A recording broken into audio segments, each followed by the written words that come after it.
Sentimental value on digital items is not a thing. You'll It never be is a able sign. to touch it. You'll never. It is a sign of my Pokemon syndrome. Yes. Yeah, we'll walk through that. With beatings, they will continue until morale improves. Right. No, they don't. I'll virtually beat you. There you go. See, it's the same feeling as the spaceship. Absolutely nothing. Anyway. So, yep. Oh, well, I'm glad you got one. Out of all the people I know, the amount of money you spent, you probably could use one.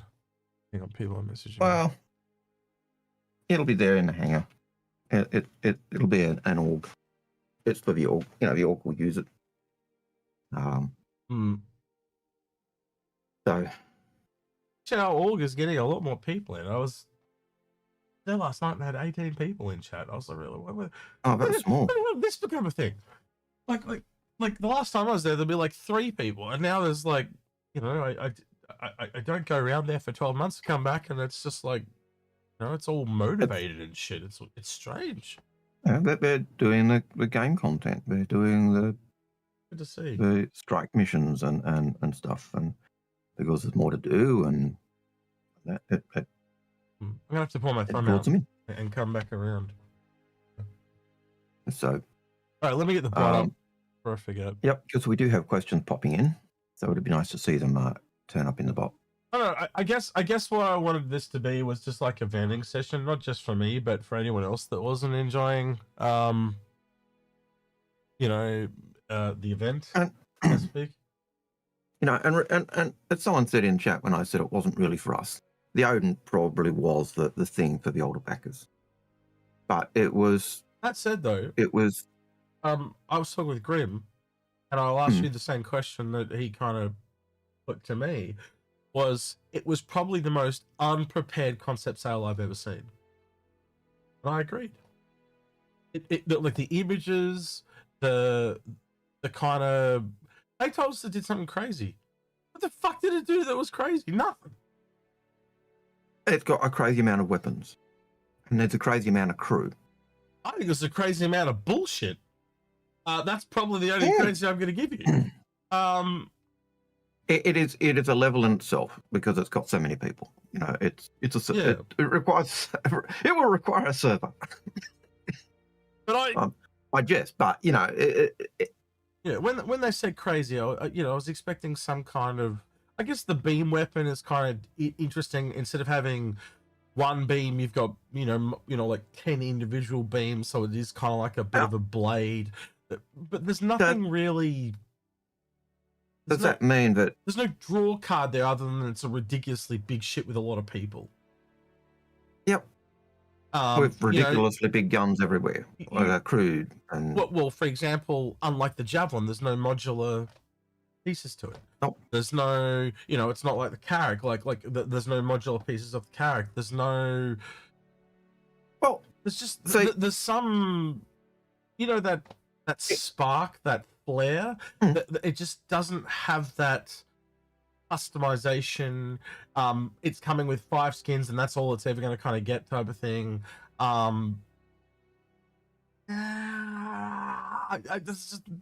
It's just what do they call it in French? It's just not there. You've got to remember that this is the top tier ship, right? This is the pinnacle ship. It's if you think about the Endeavour is the pinnacle science ship. It's got the hospital, right? The Odin has a hospital. It doesn't have a first aid bay. It has a hospital. It's basically got the same thing that the Endeavour has. It's going to have that type of let me ask level. This, right? Let me ask in a different way. How do you value ships? So how do you work out value what to ships you? Worth having? Yeah, because I don't do it with dollars. I don't do it with dollars. I do it with gameplay. And if you look at the Odin and go, right, well, now I've got $5,000 or $5,900 in credit. What can I get for that? And you start to list out all the things that you can buy. Oh, I can get a Kraken, I can get a Pioneer. But you go through the list. you're not buying that shit for gameplay. You're buying that for one type of gameplay, which is I'm going to put my foot on your face. That's kind of what that is. It's just an attack ship, all attacks, all channels, and I can see there's a need for it, right? But it's not a dire need. It's not I'm gonna run out of food and die. It's just, it's there. Yeah. I look at it and go, well, can I get it with credit? Hang on, do I have to put new cash in? Hang on, pizza. I'm just popping in for a quick correction. If you watch the video again, the Odin is going to get more skins. It's just that the 5 skins they have available are exclusive to this event. So that's what the chairman's founders fuckface club was. Right? Yeah. You get 5 exclusive skins. Okay. Yeah. Yes. Which I don't have. I'll just say that. No, you do have. If you've got an Odin, they automatically come with it. You might want to go back and read, Algared. I know reading is hard, especially when you're going, buy. But it comes with all the Warbond get the skins. The Warbond get the skins. I thought all the ships, all the Odins got, like, if you bought it, you just got the skins. I know, that's the way I read it. There was 5 skins coming, and you buy the Odin, and you just get all the skins because they're not making. I read it as the. God damn it! Cash one gets the skins, and the credit one doesn't. Which is. Pete, what one is? Pete, you want to break the tie here? I watched the video like an hour ago, and Jared said the 5 skins that are coming out are exclusive to this event. You won't be able to get these skins again. They didn't say that you won't be able to get any other skins again, just these 5. I don't know if it's Warbond or store credit exclusive. I didn't buy one, believe it or not. It's hard to believe, Pete. It's hard to believe. I thought Pete was going to sell his kidneys, but obviously kidneys still in. No, Pete didn't want us. Let's ask. The Warbond has the skins, and the credit version doesn't. Okay, why do you argue with me when I tell you I do not have the skins execute? Seriously. So are they like listed in the in the hangar type thing? Okay, all right. No. Well, like, obviously I didn't buy one. They're listed as part of the goods. So it doesn't really say here anywhere on the site. Right. Okay. Warbond only. So yeah, if you spend 5k, you get those. Well, cool. The skins are all shit, so that's cool. That's good. So. Yeah, I'm gonna be honest. There was only, as I said, there was only the one skin that I kind of half liked, and it was this one. All the others were meh. But yeah, there's one way to get someone to spend $5,000, give them 5 skins. Does that mean every skin for the Odin is going to be worth $1,000? No, maybe a couple $100. No. Look, end of the day. Well, yeah, reading is hard. When does it say that? Cleanse? Clean, yeah? Where does it say that? Reading is hard. Where the fuck does it say that? That's what I'm looking for. I don't want to read the whole fucking page. I just want to know where it says. Give me where. Give me the title. The part of the little smug fuck sitting there telling me reason. It's on the page. Yeah, thanks, cunt. See, now you got me swearing. Good. Calm. Playing this king going, I have to time him out. You've got 20 seconds to tell me where it is. Yeah, reading is fundamental, but I didn't really read it because 1, I was sick as a dog, and 2, I didn't really have any interest in it. I think a couple. And that would be a reason, and that's a fair reason why you didn't read it. Yeah, I was pretty sick, Algared. Like. No, I know you were. We'll talk like the once in the decade type sick. I was pretty out of it. Like we didn't do shows. We didn't do a stream. That kind of tell like how consistent, Pete. How consistent are me and Algared when it comes to shows? Remarkably, way better than me. Right. So when we miss one, that kind of tells you something's wrong. Yeah. Don't miss pretty often. All right. There's 2 skins available on the credit bit, so it sounds like it's a bit of one way and a little bit of the other. Right. So it sounds like 3 are exclusive to the Warbond from what I'm reading in chat, but I can't. It sounds like Pete does have a channel. Yes, Rapid. He does. You want to have a good time and a laugh? Go see Pete, Pissball Pete, on Twitch. Oh shit! Thanks for the memberships, Arkland. He chucked them to a whole bunch of people. Did anyone notice the difference? And hi, Pete. Yeah, hey, John. The fire bean.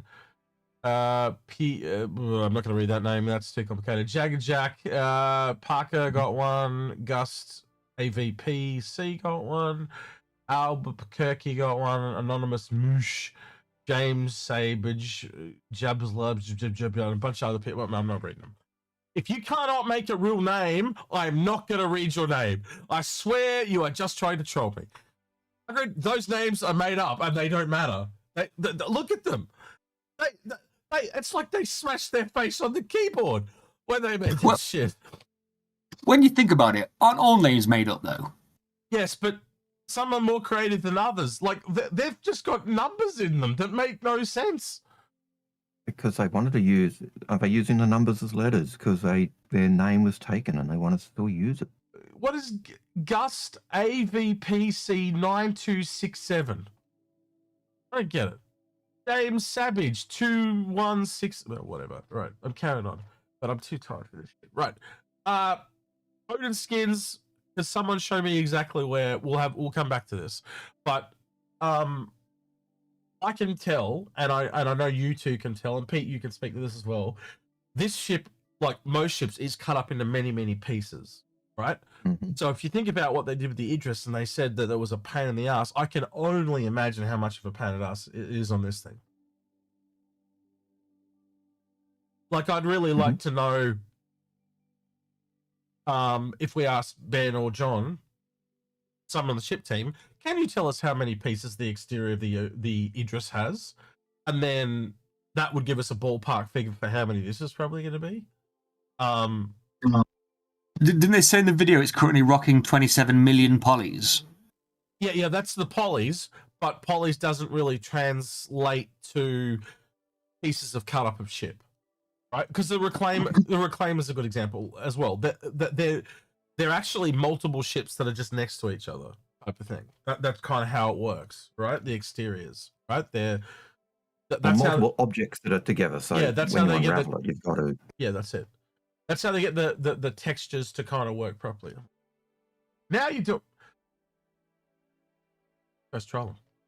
Fucking trolling hacker. 5 more memberships to Zappa in Shelby, Mandy D9681, Thorn 337, Diablo Telios, and Budabar 253. Last one. Budabar. Beauty Bath? Beauty Bath. Beauty bar. What the fuck is that? Got a health salon? Sounds like it. What the fuck? Man, you guys need to get some cleaner names on YouTube. A beauty bar sounds like a fairly clean name for YouTube, you know. I am cranky. Yes, I am cranky. No doubt. And I got to go on captain's table tomorrow, and I don't want to rant. I don't want to rant, but I know I'm going to rant. And Bops is coming too. So if he rants, I'll be cool. But if he doesn't, I'm going to have to. Well, we'll see how it goes, but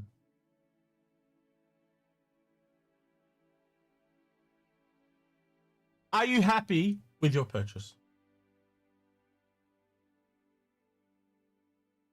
The credit purchase. I want one. I've got one. Great. Oh, it's gone into buyback. It's a no. I'll put the double. I'll put things that are doubled up in buyback before I melt. Like I was saying before, the reason I use stuff I knew I could unmelt is because I didn't want to melt stuff I would be unable to get back, and then not get the thing that I was trying to get, because then I was like, man. That might explain why the names are so shit. All right, so Mandy has given us a $10 super chat. Let me make a hard thing on it. If someone's explaining something, that's good. Right? So Mandy says, thanks, YouTube messed up my username. Those numbers on mine were added by them.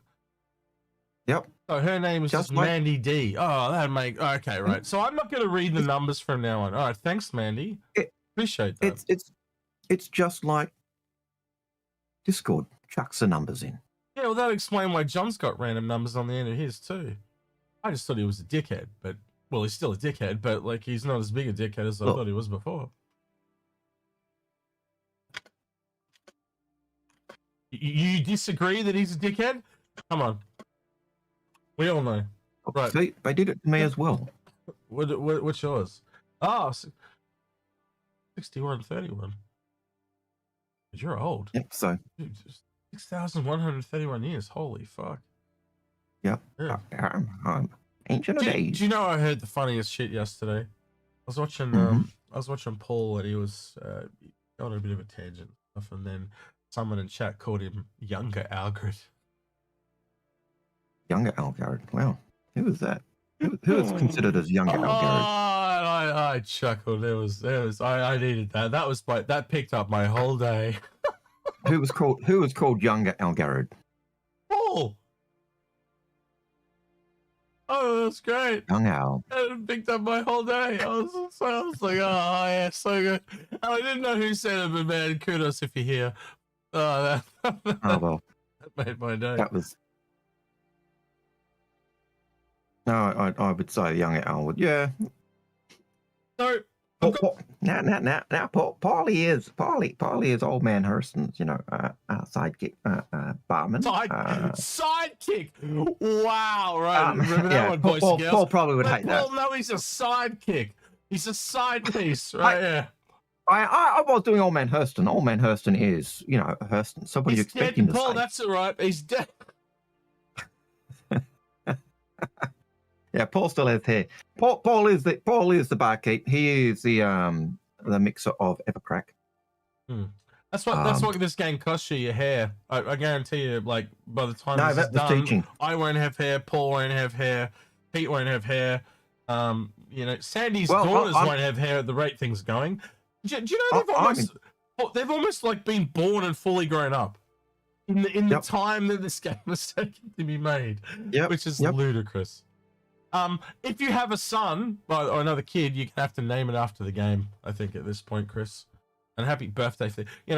Chris has a birthday and gets $1 billion. What do I get? I got a T-shirt.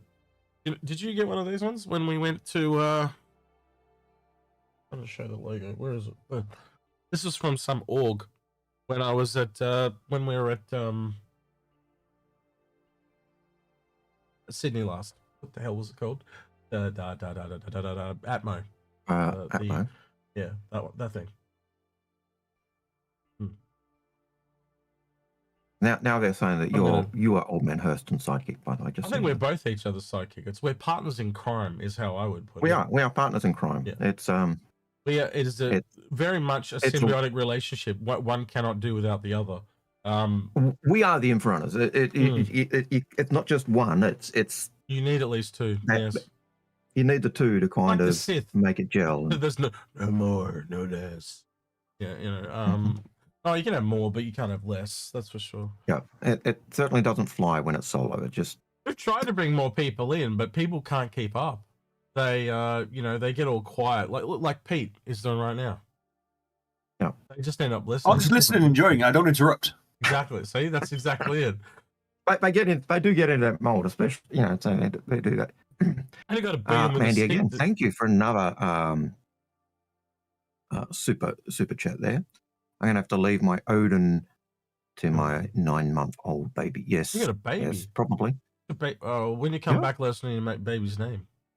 Oh, okay, that's cool. Its name's Odin. The baby's name's Odin. Maybe. I would question her sanity if she had done that, but no, I don't. Good luck with the baby. No, but need more of them. On the baby. Not enough people having babies. I don't know if you noticed. We're in decline. We're in decline.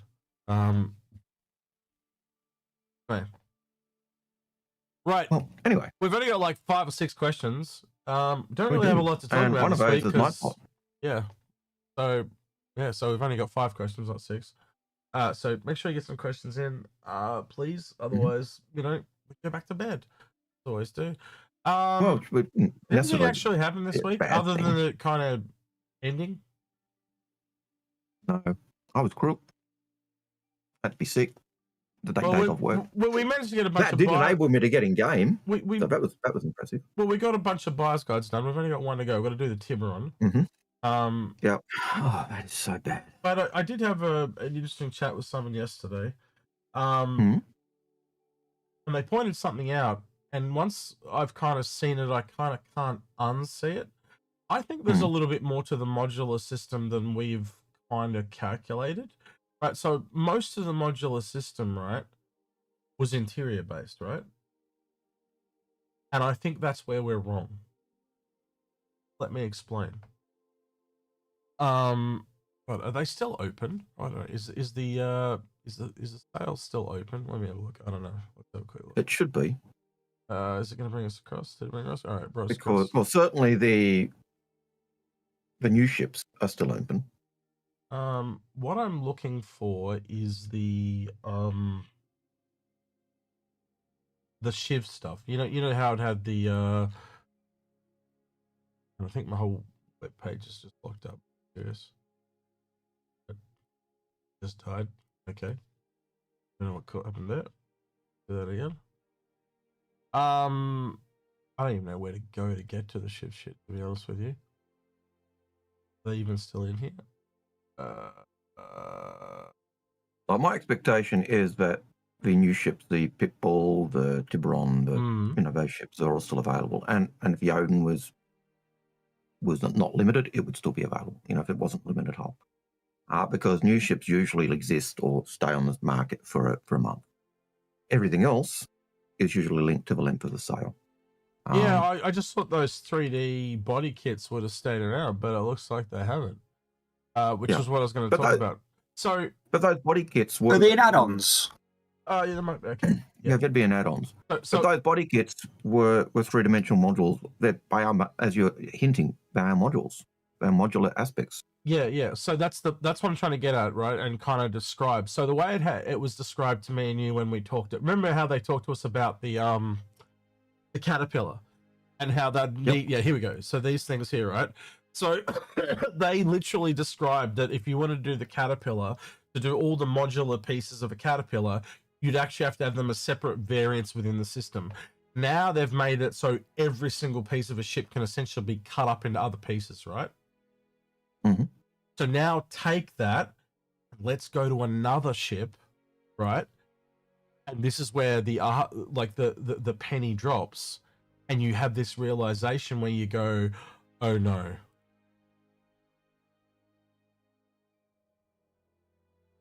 Yep. And that is fucking scary. So those that are not putting two and two together, the Tiburon is a body kit. Yep.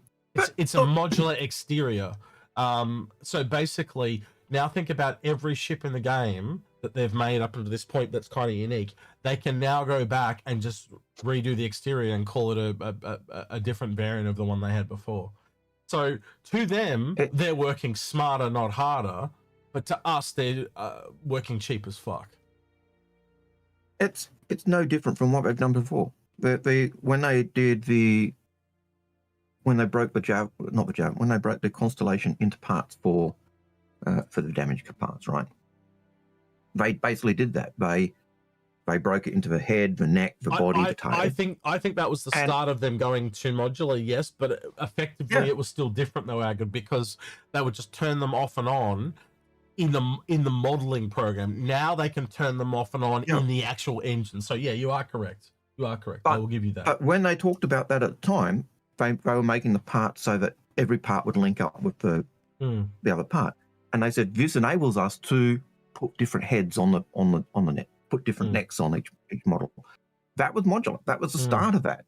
Like I've said for ages, that the ships are built in a modular way for them. Yep. They can do whatever they want, and then they just put in what they want for us. I think the grave market kind of bits they've put is the first test of them putting that into the game for us to actually be able to swap around. But it's no different. But here's the next part, right? Does that mean that we can get these body kits for every manufacturer, for every ship? Or is it a graze market? This was my next question. So say again, Pete? So I hope so. I hope they double down on this kind of thing, so they move away from ships and more into cosmetics. I really like this idea. I don't. The cosmetics are not my problem, right? The problem I'm having is the Tiburon. God, this thing is pissing me off. It's flickering all the time. Hang on. Right. This is a hammerhead. Right? All they've done is change the turrets, right? And added and slapped a laser on it, right? And essentially, it doesn't fix any of the issues that the actual original ship had. To the point, here's the buyer's guide for you in a nutshell. I would recommend a hammerhead before I recommended this. And Algared knows why. So Algared, tell him why. What did I say to you the other day? Sucks against fighters. And it's going to die to fighters. So does every time. He's forgotten exactly what I said, but that's right. Yep, I did forget exactly, but it was along those lines. Yeah, you're right. I said, because what would you prefer, to be susceptible to a big ship or susceptible to a lot to the small ships? And you'd rather be susceptible to a big ship because you can run away. Well, no, there's less of them. Well, yeah, there's shit tons of fighters. Yeah. Why would you want to be weak to the most common ship in the game? Because look, because you got a fucking death wish. At the end of the day, it's a ship for a particular purpose, and its purpose is to fight big ships in a fleet. And if it's not in a fleet, it really struggles against the small ships. And you know from the testing you've done with orgs and what orgs have told you, I almost died to a fighter. And it's not a Tiburon, it's a moron. The only Ron it is a moron. It just I will freely admit it looks good, right? It does look good. But you know as well as I, we sit down and we analyze on function. Right? A lot of the time we will blank slate the looks of shit, right? We will take that off because you've got to look past stuff to generalize something and basically look at it for the masses, right? And you strip this back, it doesn't even get close to the Perseus, which is the next closest ship to it in the lineup. And it, for the price, and the Perseus at least has better fighter defense. Yep. And it's half the price of an Idris, but the Idris gets all that other functionality, right? It just, it's literally, it's glass cannon territory, but it's so far into glass cannon territory that the glass is super thin. It's like skating on thin ice territory. It's past that. And I know they want fleets to be a thing. And I'm going to go to another part of this, right, by the way. I firmly believe tactical strike groups is missing something, and I firmly believe it was meant to come, and something's happened. Let me just clarify that real quick, because it leads into the whole why the Tiburon would have been better thing, right? I think we were meant to get social tools for group finding. Think about the tactical strike groups and how it really requires group play, right? I think they were trying to get to some kind of friend finder, group finder, and they didn't get there. And I think it's obviously in the background or some shit, whatever. I don't know, but remember they did talk social tools a lot at CitizenCon. Yeah, they've talked social tools a lot over many years, but yeah. So you take that back now to this, and all of a sudden it would have been a lot better, right? So I do see where they were going. It just didn't hit. And you got to remember, boys and girls, perception, you only get one chance to make a first impression. It is a ship. It is a ship for fleet gameplay. It is a ship for taking up against capital ships. But the big problem with it is it is so weak to fighters. And when you got orgs saying we almost died to NPC fighters, man, that's a worry. Well, I didn't check this, but read what that first time chatter said on Twitch. Read it out loud. Yeah, it's interesting how slapped together it is. Considering the health of the laser, this is a Darth Vader SU. The Darth Vader SU says it's interesting how slapped together it is, considering the health of the laser is the same on the ship as it is on the Idris, meaning the laser has more hit point than the hull. What? There you go. You want to take out this ship? Don't take out the laser. Take out the ship. Just take out the ship. Right. The only kind of fighter screen on it is the turret at the back. And against PvE, like the orgs are struggling, right? So as soon as you put a player in this, a player just flies above the ship and never allows the turret to be able to fire at him, and you just dodge the size 7s that are not going, you know. And given that fighters tend to be more maneuverable than bigger ships, you would not, you know, you'd struggle to turn the ship so that the ventral turret can fire. So yeah, it's got problems. I could see where they're going, like fire the laser, you know, like woo. Yeah, but, you know, fire everything, and yet when you compare now, I know where they were coming from with their this year is Beam Citizen. You know, you can see, it was the Odin, it was a Tiburon, it was, you know, they had that sense. But aren't we a year late and a buck short? Yeah, we're a year late. Halfway through this year. That was going to be last year. Yeah, but I think that's where they were going when they were talking about, this is going to be Beam Citizen. Those ships were already planned and looked at, and well before. You know, my wonder about one of the things I wonder about the Odin, because it's like dozens of beam weapons firing as one. Does that mean, you know, you have to knock off each of those beam weapons? You know, you knock off one of them, does it still fire but at less power? Knocking off one take up a lot. That is an interesting benefit. Yes, I'll give you that. You know, so that's one of the things I wonder about it. But in terms of other things, you know, it's basically a carrier. It's got 6 hangars. It's got the big hangar at the back. It's got it is for all gameplay. It's got a hospital. It's not just a sick bay. It's a hospital. So that tells you the level of where it is. Well, after this, right? It's a flying space station. It's given me 2 ideas for episodes. One is we go out, we take a ship that we like, and we turn it into something else. Right? I think that'd be a bit of fun. And I've talked to Grim about come along, and you know, we might be able to do the Gummy Shark and some of the others we've talked about. And then I think we might even have a bit of fun with shits and giggles. So like just some ridiculous kind of stupid ones. Like the one I thought of was the 888. It's a pirate version of the 890 Shark. And then I quickly thought of the 666, but I'll let you know where that's going to go. Where did I figure it out? It's probably a flying brothel. Well, anyway, that one goes straight to hell, by the way. Yeah. But it's probably a brothel or something like that. You get my whole point, right? So we're gonna have a bit of fun with that.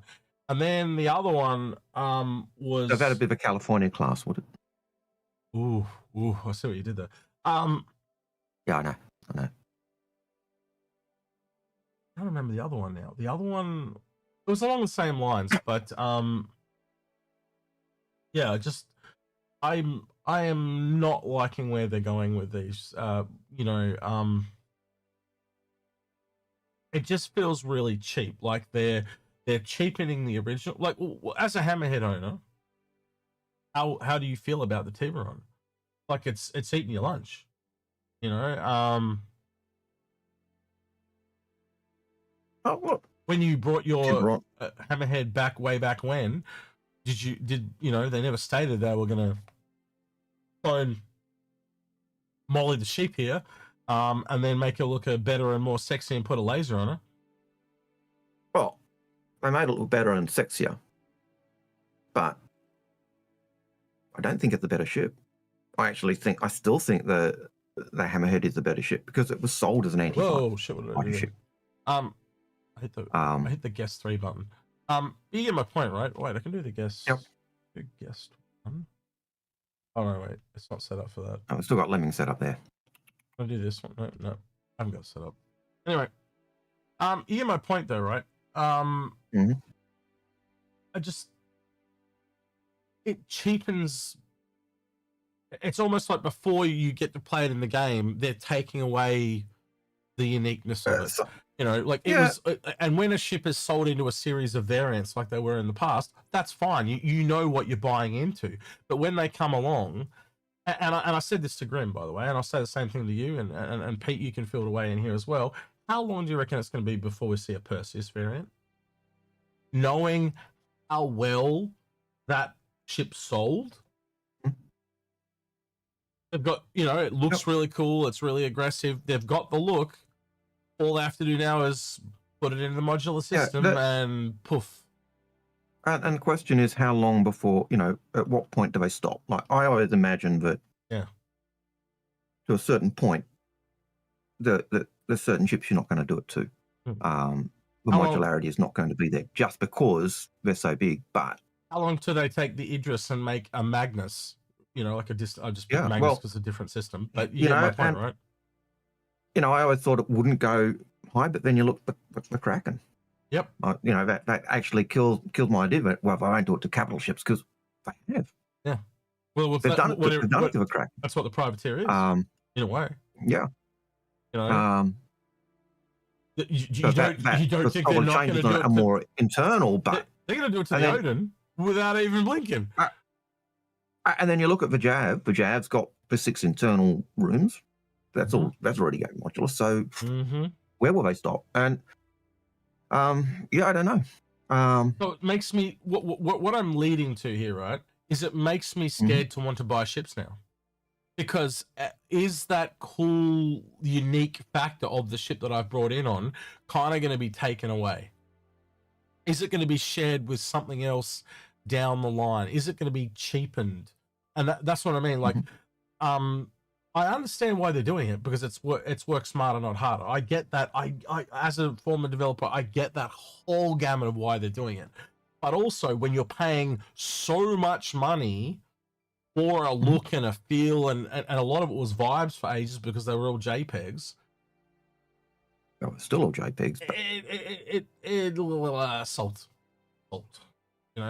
Did you feel upset when they released the cutter, the clipper, and the new pitbull? Because they're essentially using the same asset library and just mishmashing them Lego style to make something new. No, there are new pieces. There are new pieces on the exterior of all 3 of those ships. And the giant cannon and the new nose and the gills aren't new on this. The interior is 100% exactly the same as the Hammerhead, except for 1 weapon rack. That's my point. So imagine they made a clipper, right? So it's almost like the cutter variants, right? How they're slightly different on the inside, right?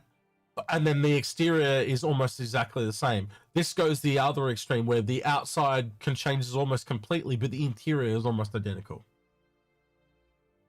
And when you're buying it, there's a very big difference between spending $50 or $45 in the case of the cutter and $775.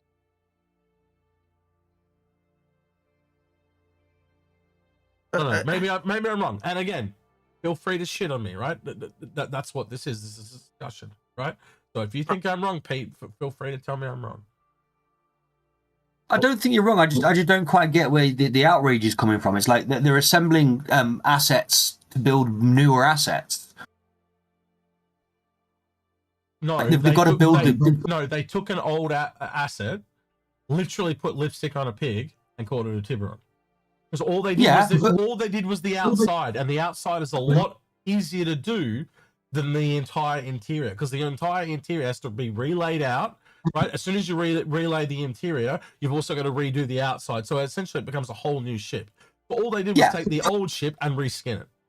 But that pig lipstick is now in the Aegis toolbox, ready to be used again later down the line. I would also argue, specifically on the Tiburon, because of the shape of that ain't going to be reused. Look at the curve in it, man. That's not modular pieces. That's also just one big massive piece. That front half, anyway. Anyway, go ahead, Algared. Well, when you look at the Targaneer ship, that middle strip is just it's actually seen as separate when you're salvaging it. It's separate from the rest of the ship. Yep.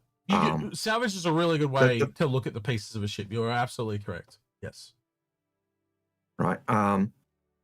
But when you walk through the ship, you can't see any interior difference to the ship, apart from the nose, where they've taken out that kind of ram boarding. Actually, if you go between the 2 rooms on both ships, they also updated on the Hammerhead Algared. The literal difference is where the weapons rack is a door on the Hammerhead. That is the only difference on the entirety of the entire interior of the ship. One piece swaps. Yep. I walked through it and I'm going, this is a Hammerhead. That's what it felt like. It's not even, they didn't even recolor it. Why can't they recolor it? If they'd recolored it to like black and red, What? I would let this slide. It's exactly the fucking same. Even the engines spew that same sparks and as if it's a crappy engine that they've got in. That doesn't bother me. It's literally the same. That's what I'm saying. Yeah. It's exactly the same. But so yeah, I get what you're saying. Effort was made to make it different. And I would argue 95% of people, if I just randomly showed them a photo of the corridor, they could not tell the difference between a hammerhead and a Tiburon. And that is a bit weird. Right.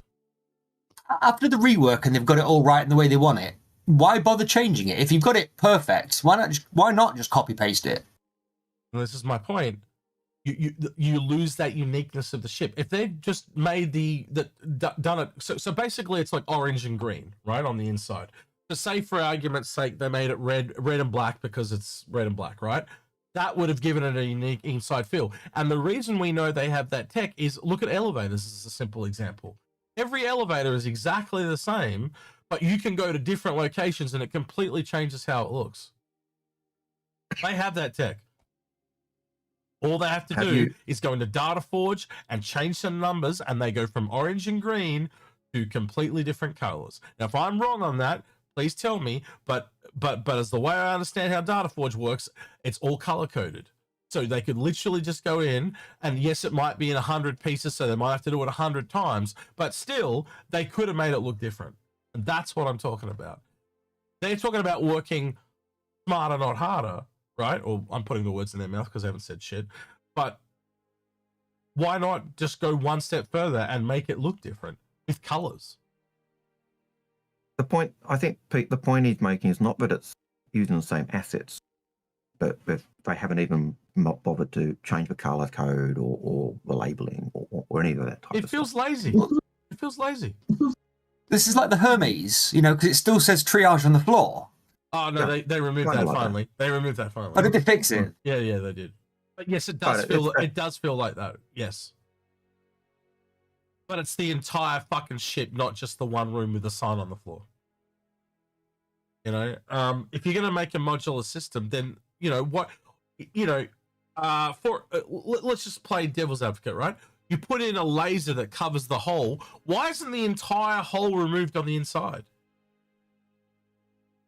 Why didn't you put a room in there that essentially was a corridor that made it a massive open space, or something to that effect?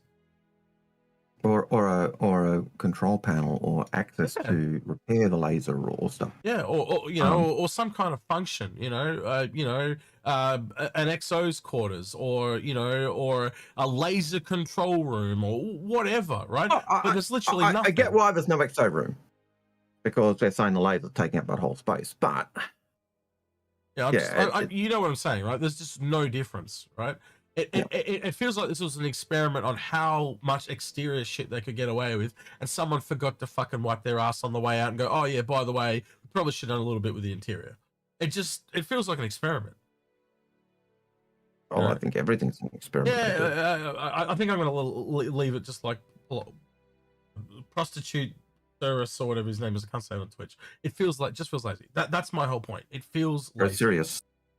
Pro-serious. Serious. I thought it was prostitutus, whatever.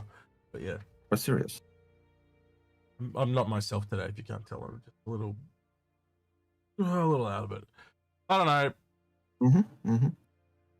Pete, look, we'll go ahead, Algared. Gren says, Gren of DK says they missed an opportunity to build out the Aegis interior library, and that's generous. They could have built that library a little bit more. So yeah, it would have been nice to see that done a little bit more. Pete, how did you think of this one turned out? In my mind, the Ironclad's not out yet. I'm waiting for it to work before I judge it properly. I don't want to tarnish it. I've been waiting so long, I can wait another couple of weeks. It's fine. Which variant are you leaning towards? Mine comes with the skin equipped. It's got that black and silver one on it, and it looks dope. Yeah, it does look good. This is the only other good skin, by the way, and I wanted it in the buyer's guide, but when you watch the video, you'll see what happened. It did. Yep.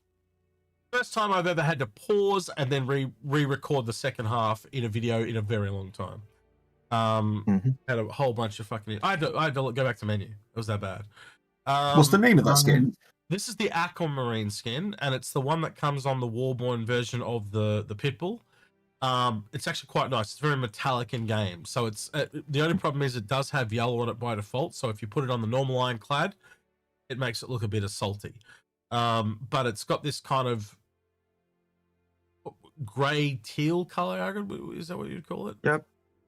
Teal, kind of an ocean green. Yep. Well, aquamarine. That's where the aquamarine comes from, and it's this metallic aquamarine. It's just pleasant. Not as good as the Dauntless. I think the Dauntless is the best. Yeah. Oh shit! I had to give away a ship today, and I totally forgot. We forgot to give away the Matey during the buyer's guide. I was going to give it away today. Shit. How do I go about that? Can I do that on the fly? Yeah, I can. All right. Got to change a few titles here, Algared. I might do it like Grim. We'll do a game of marbles on Twitch, and we'll leave a comment if you're on YouTube. Go to if you go to Inforunners, leave a comment on the Matey video, and I can set it to the date. So it's we'll make it from 8 a.m. this morning. Anyone that leaves a comment from 8 a.m. on the Matey video on YouTube, and then we'll do a game of marbles on Twitch, and then we'll do a wheel of names. We'll have two people in the wheel of names, and we'll just spin off. Same as what Grim does. Oh shit! I don't listen to those two fucks. Right. Yeah. Then I can get set up. Question for Sangray, because he's made a comment. He said on Twitch, he said Assault getting rearm and repair was a huge bonus to it. Now, yes. I haven't taken out the Assault, and it was a question we talked about, and we hadn't checked ourselves. Does it have that now, or are they adding it? Because I've had problems. I've had, as Pete alluded to, there are issues with the ironclad at the moment. One of mine is stuck in the hangar because the command module's at 90 degrees, so you actually can't get into the command module. And it doesn't matter with you. I've reclaimed it, I've moved it, it's stuck, and the other one I've got is bricked, and it won't disappear either. And so I've got two that are kind of dead in the water. I did really like, I've said it every time I've got in. I did like the back two pads are repair and rearm. Okay, thanks, Sangrapper. So the back two pads are I think 6 or so pads, but the back two pads in that can rearm and etc. That's awesome.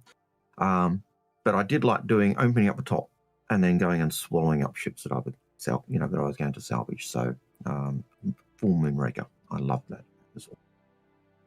Oh, wait, and even better if you get someone controlling the laser, the tractor beams and pulling them in. So. Right, what the with me today? Right, that one's done. I gotta go in here. I gotta go to what the? And the fact that a third of it is repair is actually good, because you actually need a place for your stocks to go to do that repair aspect. So yeah.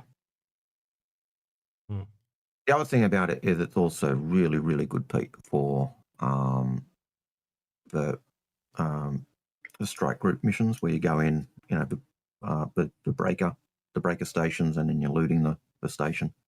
Awesome shit for doing that. What the hell is going on? It keeps going back to that screen. I don't know. I don't know why. Something broken there with my scripts. Anyway, fix. Right. So that's what we're gonna do. We're about an hour into the show, so we'll probably do that. I don't know, 10 minutes before we end. So if you want to win a Matey, thanks to CIG, leave a comment if you're on YouTube. Leave a comment on the Matey buyer's guide. I will.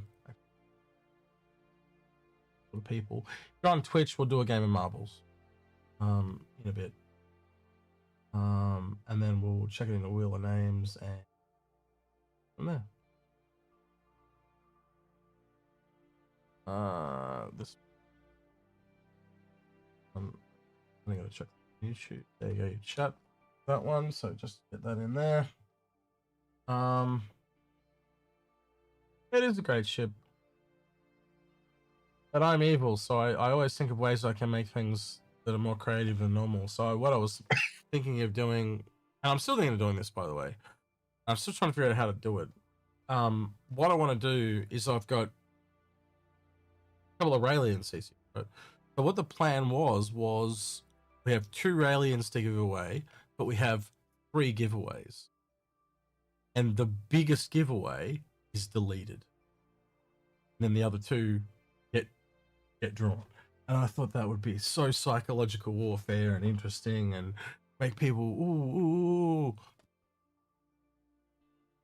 But Agra thinks I'm being very evil.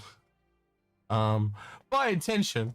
But I thought it'd be creative, better than, you know, like, well, when you go into a giveaway, there's no risk. You know, there's no gambling features there, right? So I was like, you know, like that risk versus reward. You know, we're gonna make it interesting. But I think I'm just being. I don't know. Like part of his evil aspect is have 3 giveaways. Put them up. You can only enter 2 of them. No. You can only enter 1. You can only enter 1. It's even worse. But the one with the most people is deleted. Is the one that gets. Yeah, so you want to be in which one am I going to join? Do I? You know, I want to be in the least popular one, so I get a chance. A, B, or if you're in the most popular one, it's like yeah. And I'm thinking, yeah. And if I find a duplicate, you also get deleted. Yeah, that was my plan. I don't know. I got a couple of weeks to figure it out. I'll try, but knowing me, I'm so smashed right now. I barely remember my own name at this point. But let's talk about that for a little bit. Actually, while I'm thinking of it. Alien Week. Well, you're evil. Sorry. Well, yeah, we can do that too. Alien Week. We've got 2 ships coming. And then they've essentially also alluded to the ship the month after that as the Basher. Did you hear about that, Algared, at all or not? No, I been sick. Space Domain message. Sick or working, one of those 2 aspects. For me, I'm also getting into that busy period because it's report time for us, so or moving into that area. So yeah. Not a good time to get sick or be worn out. Help. I'll do that later. What was I doing? Shit, it's distracted me now. What the hell was I doing? Yeah. Oh, that picture. Yeah, the picture for you about the Basher. I did save it. Hang on. That's right. The Basher. The Basher. The remarket shit. I think this is it here. Yeah, this is it. Open with that one. That would mean I can bring it up on screen. Bang. Right. So basically this was before, like in the last couple of days, when as Citizen Defense just shitting. Was it? Yeah, well, winding Invictus, down. Invictus Wannabe Week was ending. That's the Shiv. They basically put this sign in that said, "Ready or not, here it comes. The Basher. Risk takers wanted this July." Now, what does the Basher invoke for you, Algared? A great big club for smashing people on the head. So it's a weapon. You think of a weapon. So, when you think of something big and heavy, that leads a bit more towards heavy fighter, yeah, or heavy something. A ram. It's a ram. Are we not thinking too much into this already, and we know what this is? Well, tell us, Pete. Tell us. Please share your thoughts. In the 2019 Squadron sneak peek video, they showed us a couple of highlights. You're talking about which one are you talking about? The Mustang Hornet or the Mustang Sabre variant? The Aurora other one. Yeah. Well, I thought that too, but it sounds heavier than that because it's a dull weapon. A Basher is a blunt weapon, a blunt instrument. And the only blunt weapon, melee weapon I know on a ship is on what ship, Algared? On what species of ship? I'd expect a ram, but which is boarding ship. No. Ram. Keep going. Oh. It had a giant one-arm blade. That's where it started. Think about it. Go back. We're going right back to the beginning, bro. The Vandal. Oh, the scythe with its the Vandal blade. Yep. Yeah. Right. So, and we know that they're doing Vandal confrontations, right? So my brain went, well, it's most like a Vandal cross of something. Yeah, look, I could see it as being a I wouldn't say Vandal ship, but I could see it being a boarding craft where you literally ram, you bash the ship, almost like the way the hammerhead nose feels like it's there to take an impact. Then my brain went further, and knowing it's Nyx and they've got limited resources, there's a lot of mining stuff in Nyx. And then I started thinking of, well, mining is actually lasers. But what's the closest thing we've actually got to physical violence? And the only thing I could think of was salvage. And that's also technically lasers as well, if you think of it. So I think you guys think more about these names than CIG ever do. I think they just went, right, Basher, done, chip it. I think it's realistically, I think it's just a weapon. And it's more likely a heavy weapon because it's like a big club. I think we are probably looking at a medium or heavy fighter.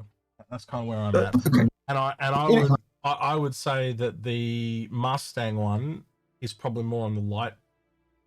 Well, Mustang's a starship, and a Hornet is a medium ship, so that's a light medium. I know. Yeah, right.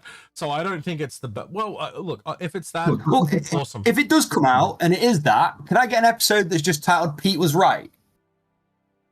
I might give you Pete's a cunt, but yeah, but he was right. It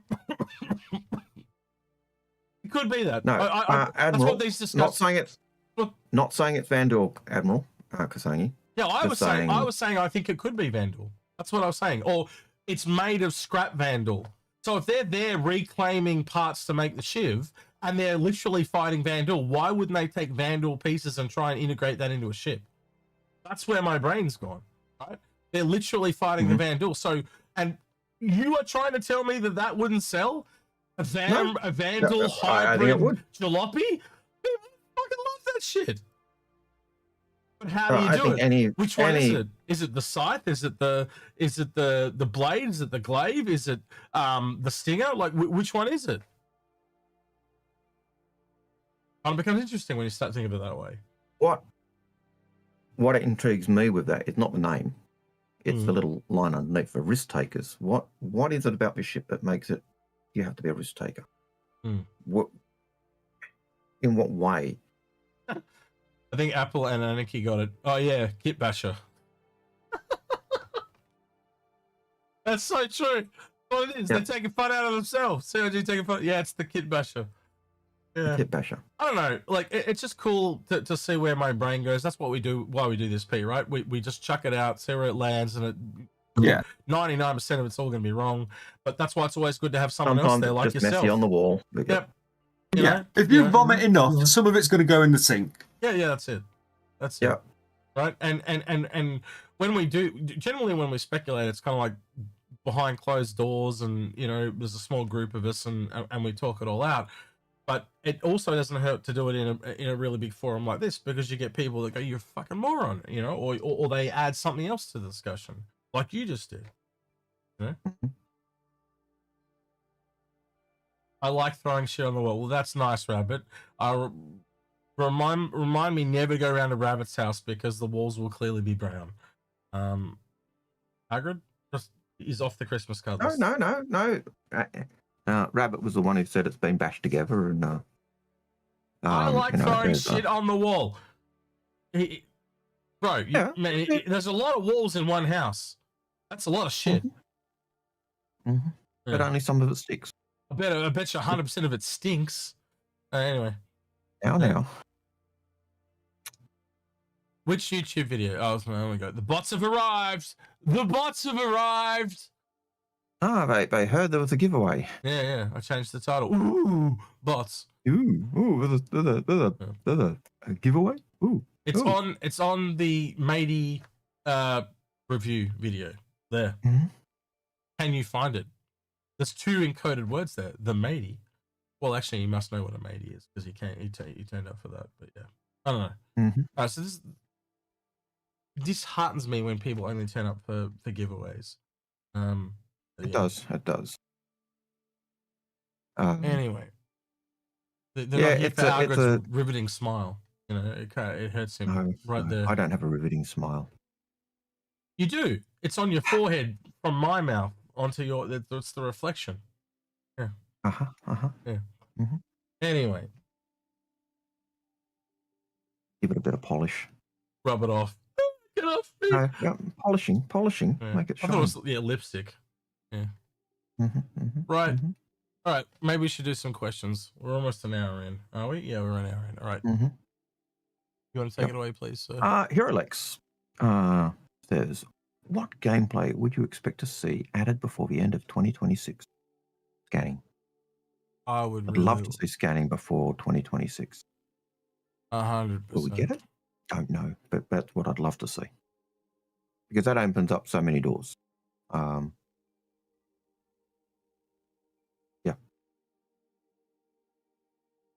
Yeah, someone added me somewhere, and then I went there, and there was no ad.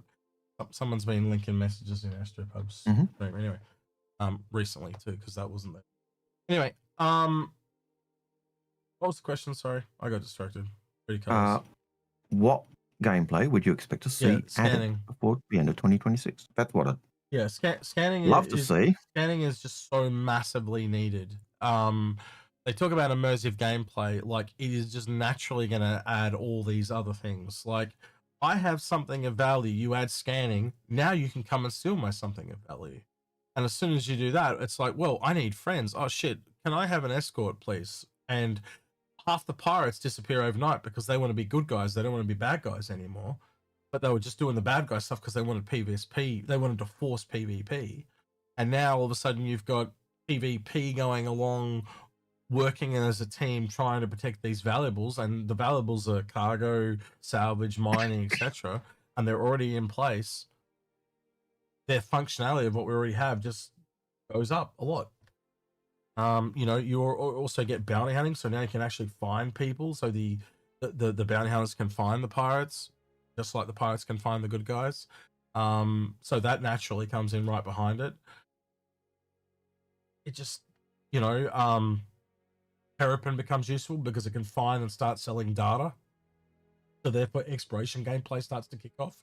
So you can now start selling data. So then we now need the economy. So now we need marketplaces. They're in game, they're just not functional. So you can start to see it's like a series of dominoes that just start to fall very quickly, and the gameplay just starts piling in. That's all locked. Fine, bloody base build. We just need it out the door. All big. And that. Yep. Anyway, next question is from Hurlix again. And Hurlix's second question, when I find it again, is why does multi-crew gameplay feel worse in one ship than with the multiple people in multiple ships? And how can CIG fix it? Engineering. There's no other side of the coin. There's no consequence. There's no, I just got slapped in the face, let me rub that and make you feel better for you. There's no, the only ship I've seen it in is, you know when you have like, you're in a Polaris, Algared or an Idris, and you've got those calls going on? You know, that camaraderie calls. But I think in smaller ships, when you go down from, say, 10 people and you drop, so say you get down to a Paladin and you're just in 4 people, the calls aren't so much required. It's fucking obvious. It's right in front of you. But if there was an engineer in the back going, hey, guys, you see instantly how that just goes back up? Yeah, I need to cut back power a little bit. We've got a problem. So got to pull this lever down so you can... You know, you're going to lose turret on the left for a bit, or you're going to lose some of your firepower. So be easy on the guns for a bit while we get this sorted. That means I'm not going to be firing as another what do you call it? Thing in the mix. I don't know what that saying is, and it's on the tip of my tongue, but I can't remember it. But it's another thing to deal with. And I did have a chat with someone this week about engineering being dumbed down. and this person is very well informed, and their belief, from what they know, is that they still want it to go to the original engineering, but they're going to bring it in steps, because the step was from 0 to 100 was too disruptive. It was too hard. So I don't know how many steps they're going to have. Are they going to go 33, 66, 100? Who knows? But I was scared. I was really scared when I heard it was being dumbed down. I'm like, what the fuck? And Grim and I talked about it this week, and we were worried about it. We talked about it this week. You were stressing out big time over that. Like, why? Why take 4 years to make this shit and then just don't even release it? Just fucking release it. And I get the idea, bring it in piece by piece, get people used to the different aspects of it. But if you just bring in X amount and just stopping it there, that kind of feels flat. So I hope they do take it the whole way. I hope engineering really is the linchpin to those capital ships, because that's what it makes those multi-cruise ships actually better than the solo fighters.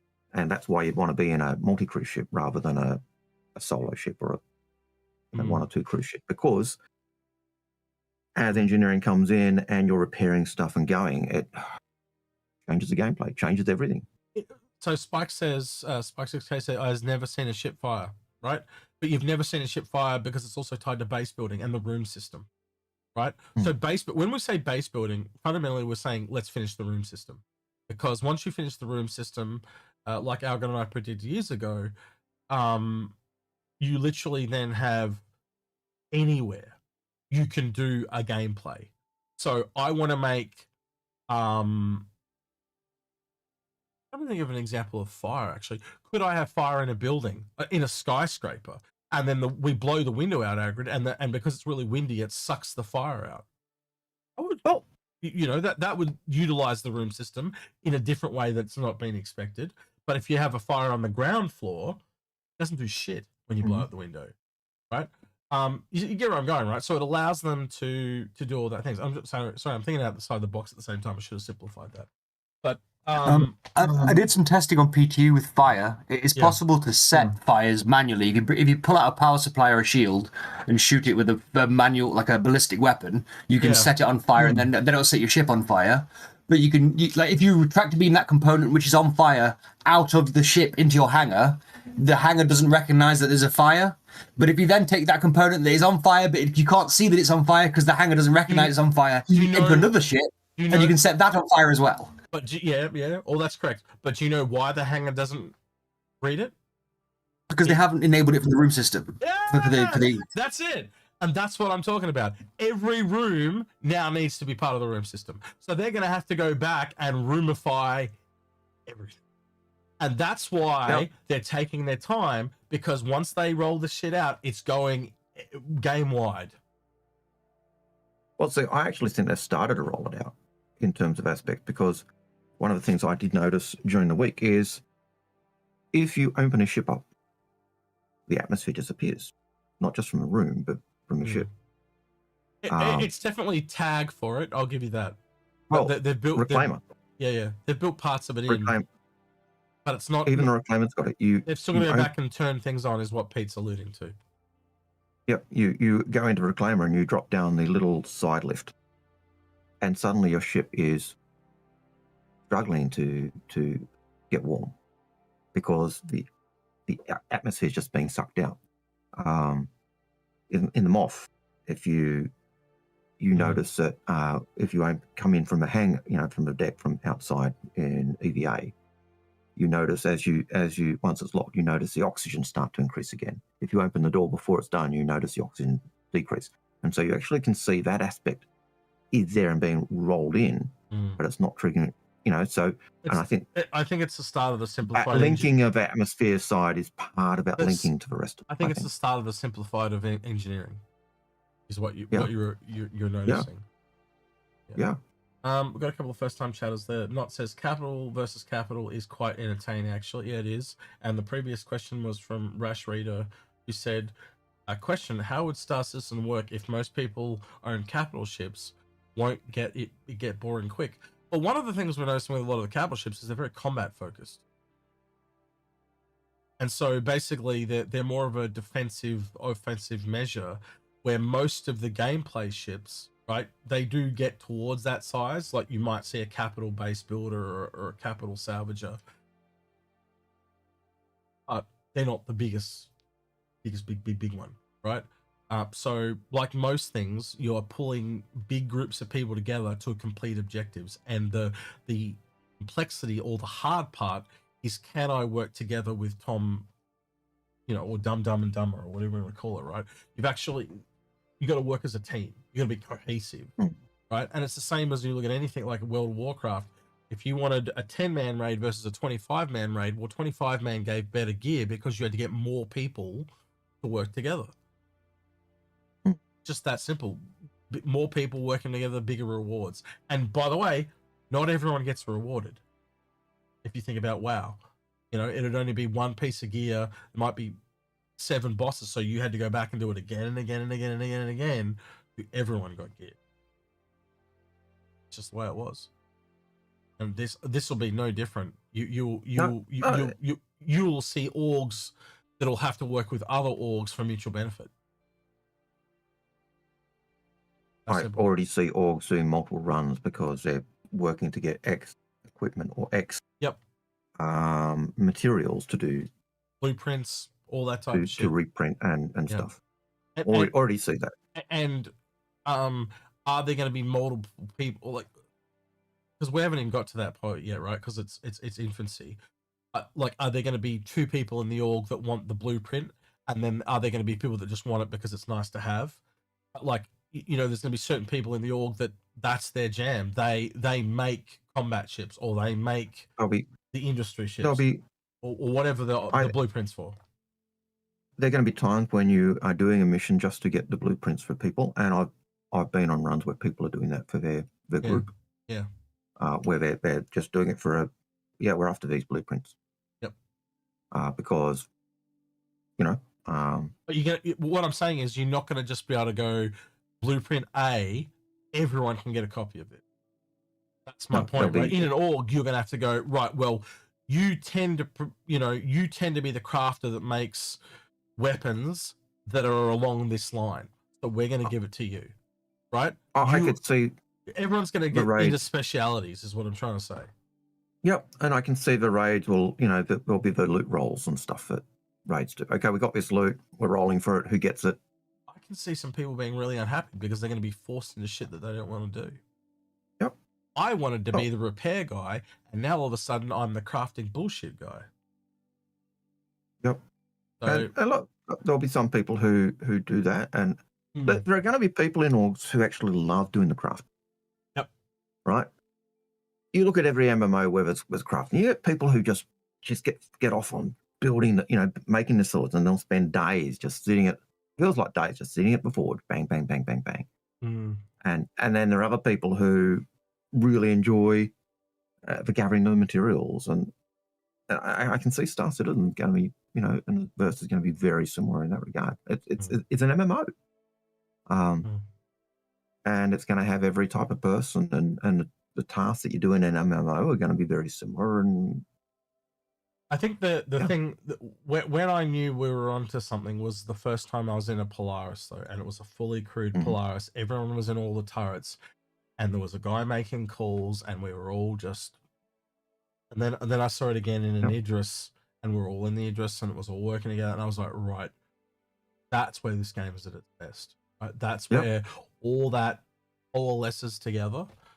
And I can only imagine what it's like going to be in an Odin. If you can pull that off an Odin, holy shit! It's like we're in an Odin Algared and we're against a Starbase or whatever, and it's just like, and you go fighters going everywhere, and like just you launch your fighters at a certain now launch for fighters, because we've taken out the anti-fighter defenses. But essentially, we're barraging them, and they're barraging us, and there's this massive space battle in the middle of it, and it'll be intense, and it'll be full on, and it'll be these and then you've got your engineering crews running around doing the repairs, and it's full on cinematic moment that we'll talk about for the next week, like blah blah, and then this happened, and then you can see what they're going for, but it requires so many pieces, and I think the thing that what my worry is can we get there soon enough? I have some worries about Squadron, so there are some questions coming up, but and we're going to be talking about that tomorrow on Captain's Table as Squadron. I'll let the questions come up. We'll talk about them as we come in. All right, next question, Aaron. Look at that bot. First time chatter bot. It's a bot, Aaron. Look. Yeah, cool. I know. The giveaway. Good luck finding the giveaway. It's not that type of giveaway. Good luck. Yep. Yeah, I'm gonna shun you because you only turned up because it said giveaway. You didn't turn up for Algared's sexy smile. I don't think it's Ticket Max either, Rigsby. No. You should know that.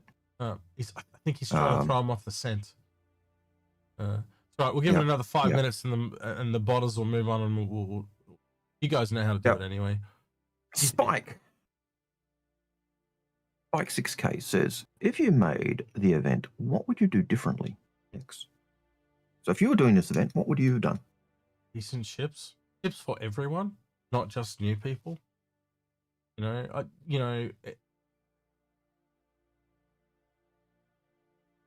think the problem for me fundamentally with this event is it's all combat, all channels. That's probably my problem, right? If there'd been an E-Warfare ship, awesome. But we're not going to have E-Warfare because it's locked behind what other gameplays are going to come out. So Invictus is just going to always drag its feet for me until such time as it opens up a bit. And it's just, it's a sign of the game we're in. What about you, Algared? Yeah, look, I think you've hit it on the head in terms of what this event is. It's a combat event. It's a Defensecon. Invictus always had that full military combat-y aspect.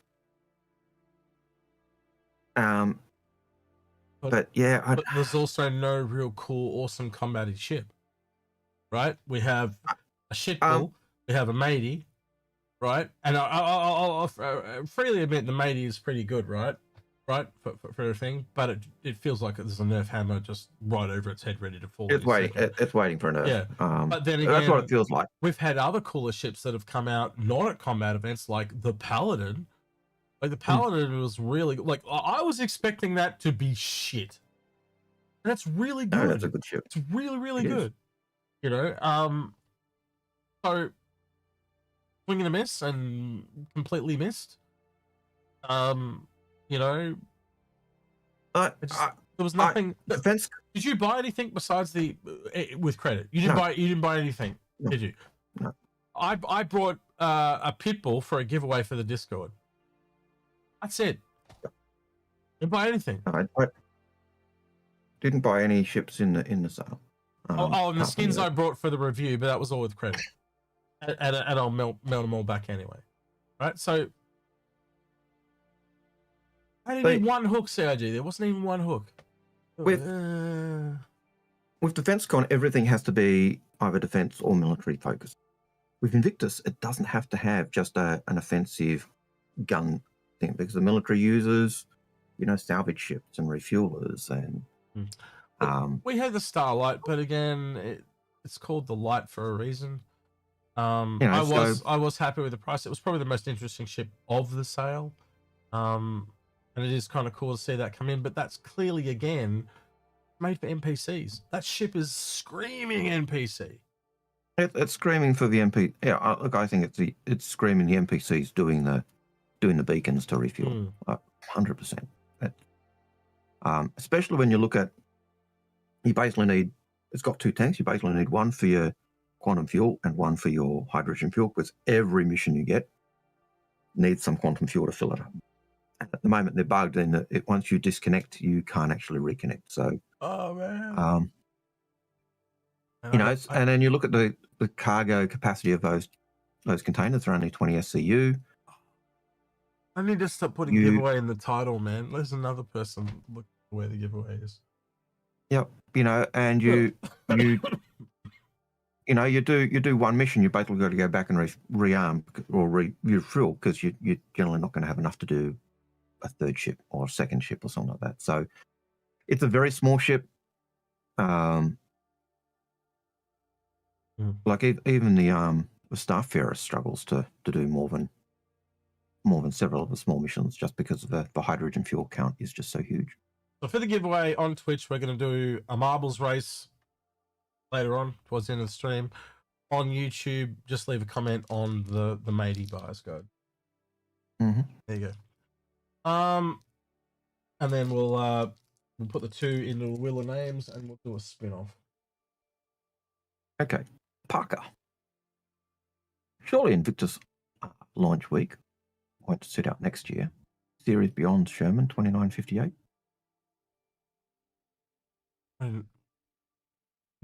I think, Parker, what they've done is they've tried to streamline what they're doing. They made a law. They made a law reason just to have Defensecon instead of Invictus last week because they wanted to release the Ironclad and some Drake ships.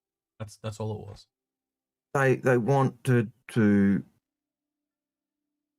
Yeah, the impression I got was they were saying, okay, let's clean up the events instead of having 2 events at the same time. Let's just do one. Let's just make it one thing, bang, rather than 2. I think if that's what they've. The Spy Spiegel in YouTube is saying, let's hope the alien release is better than the Ironclad. I think the Ironclad just released bad because of the command module. And I think they tried to put it out too quickly. It clearly shows that there are a lot of people at CIG that are heads down, asses up on Squadron. Like that is the priority. Get this shit out the door, right? And so they're cutting corners on almost everything else, trying to get that out. It's really obvious. But yeah, there are some technical issues, and I always find one of the problems we find with technical issues, you can have it working in Evocati, you can have it working in the test universe, and then you bring it to live, and it breaks, and it's just going into the wider audience just seems to do that sort of stuff. But yeah, there are issues with certainly the docking of the command module is problematic. The fact that it disconnects after every quantum joint, the fact that it spins at 90 degrees and then you can't use it. But lots of issues with it. A lot of people even having issues with the camera. Again, you'll see our buyer's guide. We kind of go through all that. But realistically, it will get fixed. It's just a... Yeah. And when it's working... It'll be great. It is great. It is great. But when it's broken, it sucks. Yeah. It sucks. And like I sat there. Oh, thanks Expat for the raid. Expat, see, drop in if you want. Thank you so much. Lovely. As well, Jump in. Probably late for her though, but yeah, nice to see you. Yeah, Expat. jump in for a bit. Say hi. You know you can. Been ages. Come on. It has been a long time. Especially, well, I get to see her, but you don't. You don't make an effort. You got other girls you got to see now. Been cheating on you, Expat. Right. Anyway, right. Did you snip? Here you are. Here she is. Here she is. Hello. How you doing? Good. You staying out of trouble? Hey, Pete. I saw you wandering around Breaker, just ambling along behind a group. Check my volume, Execute. I might be loud on your thingy. No, yeah, I think you're fine. You're good. All right, you're good. cool. Sounds good to us. Yeah, I saw you wandering around on a couple of rock breaker missions and looting the places in the Ironclad. Yeah, that's pretty much what I focus on. Is just kind of running around Hathor. I've been going to Hathor. Running. Size 1, running. I believe it. I did not see you run at all. At you, Algared. When Ninetales are shooting at you, you start running, Algared. I mean, like even old man Hurston will start running from the Ninetales every now and again. He hobbles. He doesn't run. Walking frame. You get size 1 components now in the Hathor. There's like a secure room, and you can open the room when you adjust the satellite. You used to only be able to get the size 1 components up at the OLP, but now if you open that door, and it's like pretty easy to open that door, you get size 1 like FR66, glaciers, size 1 military components. So I've just been farming those mainly. At the nice top tips. Yeah. But I saw you with the group that was ambling. You were ambling around, and they've already gone through and killed these guys, and then you went down to the hangar and ripping out the capital That's how it components and happens the massive usually. big shields and stuff. Yeah, you were just doing a appraisal of the after battle report. Yeah, weren't you? if I stumble into like a big group, sometimes I'll just like stumble into a big group. I don't have an org yet myself. I'm considering it with all this org content, to be honest. But I kind of just stumble into these like org events, and I'm just amazed. Like, you know, and like the door opens, the elevator opens, everyone's dead, and I'm still at the back going, oh, okay, wow. You know? Cool. So let me ask you. I guess the mission's done then. Let me ask you what That you was did. a good, yeah. How did you find Defensecon? Oh, yeah. You know, launching free flies in these kind of things is, you know, I mean, how many times? Like, how many times are we going to do it over and over, and it just doesn't work? You know, I guess their fault for doing like a marketing event at the same time as a big concurrence event. You know what I mean? Like, marketing and high peak concurrence doesn't always go together. They didn't really manage to squirrel out all the details, but, you know, in the words of Chris Tyre, or is that his name? Richard Tyre. Rich Tyre. I just see the weirdest hybrid patch look of always Chris and goes. Tyra merged. The patch always goes, so, you know, it is what it is. The Ironclad, nice design, cool. Hoping for it to be in a more workable situation so I can see what it can actually do. The Pitbull, cool. Smaller snub, fun. For, you know, for the memes, always fun. And the M80, very popular. Don't love the landing gear, but less said about it, the better. And well, I think it's because I did hear you talk about that on your stream, right? I lurk a lot, right? But when you were talking about it, I was literally going, because it's like the 400i, it's a statement. Like you were trying to say, why are all the lines out of alignment? And I think that's deliberate. I think they've deliberately made it as a statement, like a bold statement, rather than a stylistic, elegant choice. You want those smooth curves? That's Kruger. Go Kruger. I think they're trying to make bold statements with Origin now. Yeah. No, I mean, look, most of the design is good. The front is strong, but the what is it? The tail section, I just wish it was a bit bigger, just to kind of balance out the front. It gets very mid-heavy. Really? I want to say it gets quite mid-heavy. She likes the dad. She likes the dad bod. The thing about the Matey is that like the rear end looks like a 300i combined with an 85X with a Sabre's. The front looks like an 85X where they just grabbed the front vertex and then stretched it to a point. And then it also has, if you look along the sides, it's got like the 600i little winglets, like the body conforming winglets as well. So there are quite a few hidden Origin design elements in there. If you look, it's just that again, I think they're adding to with new designers and trying to build more ships for the brand. They've tried to add more like design cues and more options for other Origin ships coming forward. Yep. Like it's not concerned about the interior. Are you guys concerned about the interior for the future? Not really. No, I kind of like it. I really like the LEDs. It's different styles for different folks.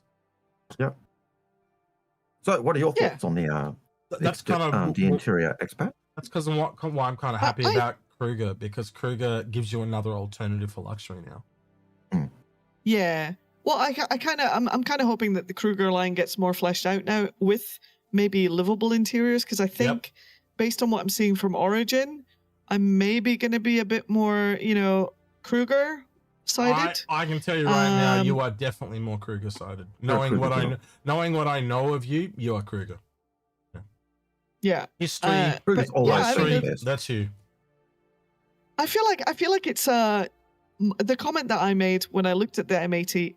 I mean, I think it's kind of like a tale of two designs. You know, the front part and the back part, and it doesn't, for me, it doesn't quite mesh. Landing gear is like an engineering nightmare. Wouldn't work in reality. Should just have the 300i landing gear. It would actually. Anyway, I see stupid things like that. But the thing I would say is, it feels like something that was made by gamers for gamers with the intent of gamers to buy it. Yep. More than, I don't know, what I would have imagined. Like the 300i to me is like Origin, right? It's got the LEDs and everything, but it's just a little bit more, I don't know, just a bit more on the classy side, like ever so slightly, you know? This is more kind of, I would say this is more kind of gaudy supercar, if you want to say. Like I don't know if you've ever seen some of these supercars. It's not like to everyone's taste. A bold statement, if you will. Yeah. It's the yellow Lamborghini. Some of the best supercars in the world. You look inside them and you go, whoa, okay, no, well, not what I would have done. You know. When do you see just like a red Lamborghini or a black Lamborghini? They're usually like fluoro pink or yellow or some bold, insane statement color, and that's essentially what they're trying to do. I can just see where they're going now. Yeah. Origin is more modern, and Kruger is going to be more older elegance. Where Origin is, and someone said before, and it kind of not exactly what I meant, but they said it's like the Matey is almost like Miami, you know, like Miami modern luxury with the LEDs on the inside. Like it's got a Vice City vibe when you're on the inside, right? Yeah. So I can kind of see what they mean by that statement. I would say, with Kruger, I would say if you understand. Oh yeah, tell me. So I was going to say with Kruger, I always thought that if you can imagine it in the Jetsons cartoon, then it's Kruger. Yeah. That's it. Yeah, I would say Kruger. That I mean, the M80 interior, I would say, is for the new rich person who is like, you know, who goes into the Rolex shop, gets a super rare Rolex, takes it to a third-party dealer, and gets holes drilled into it and a bunch of diamonds, and they think that's class, right? Now, to some that would be. To me, So not so much. Very, you know, Consolidated Outlander, Silas Chrono, very Silas Chrono review too, in that type of approach. I think. Like he's the guys, if you haven't worked it out, but yeah. It's not like Hurston. It's not like Hurston money. Old money. Yeah, old money. Old money's buying. Old money's still buying Kruger. Kruger reminds me of Jaguar, right? Like a 1940s, 1930s type of older aesthetic. And obviously it's got a German spin on it. So think about like the German castles and stuff like that. That's kind of where and that's why I think they've crossed it with Naboo, because Naboo is that older elegance. If you think about all the buildings and stuff they had, that's why I think Kruger is going very Nubian. Yeah, and certainly their lore history, you know, being the company that's into precision, like they make the precision parts, they make the gears and all the other stuff, the triggers, and their precision. They're not crappy. It's quality in that sense. Whereas Origin they're made in Germany, not made in China. Is that what you're saying? Yeah. They're quality. Yeah. All right. Next question, Edward. When you're ready. Next question. Ty J Fly says, does Algared own an Odin?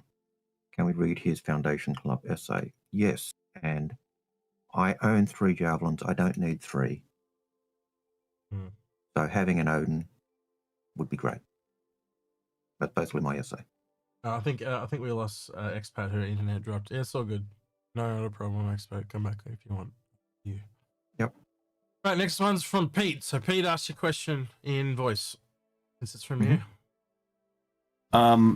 Which was your favourite ship from the event and why? I'll let you take that one, Andrew. I think my favourite ship from the event was actually the Starlight. Because it actually fed into gameplay, and it looked different. It was almost a cuteness about it. A character, the whale type aesthetic was just nice. Yeah, but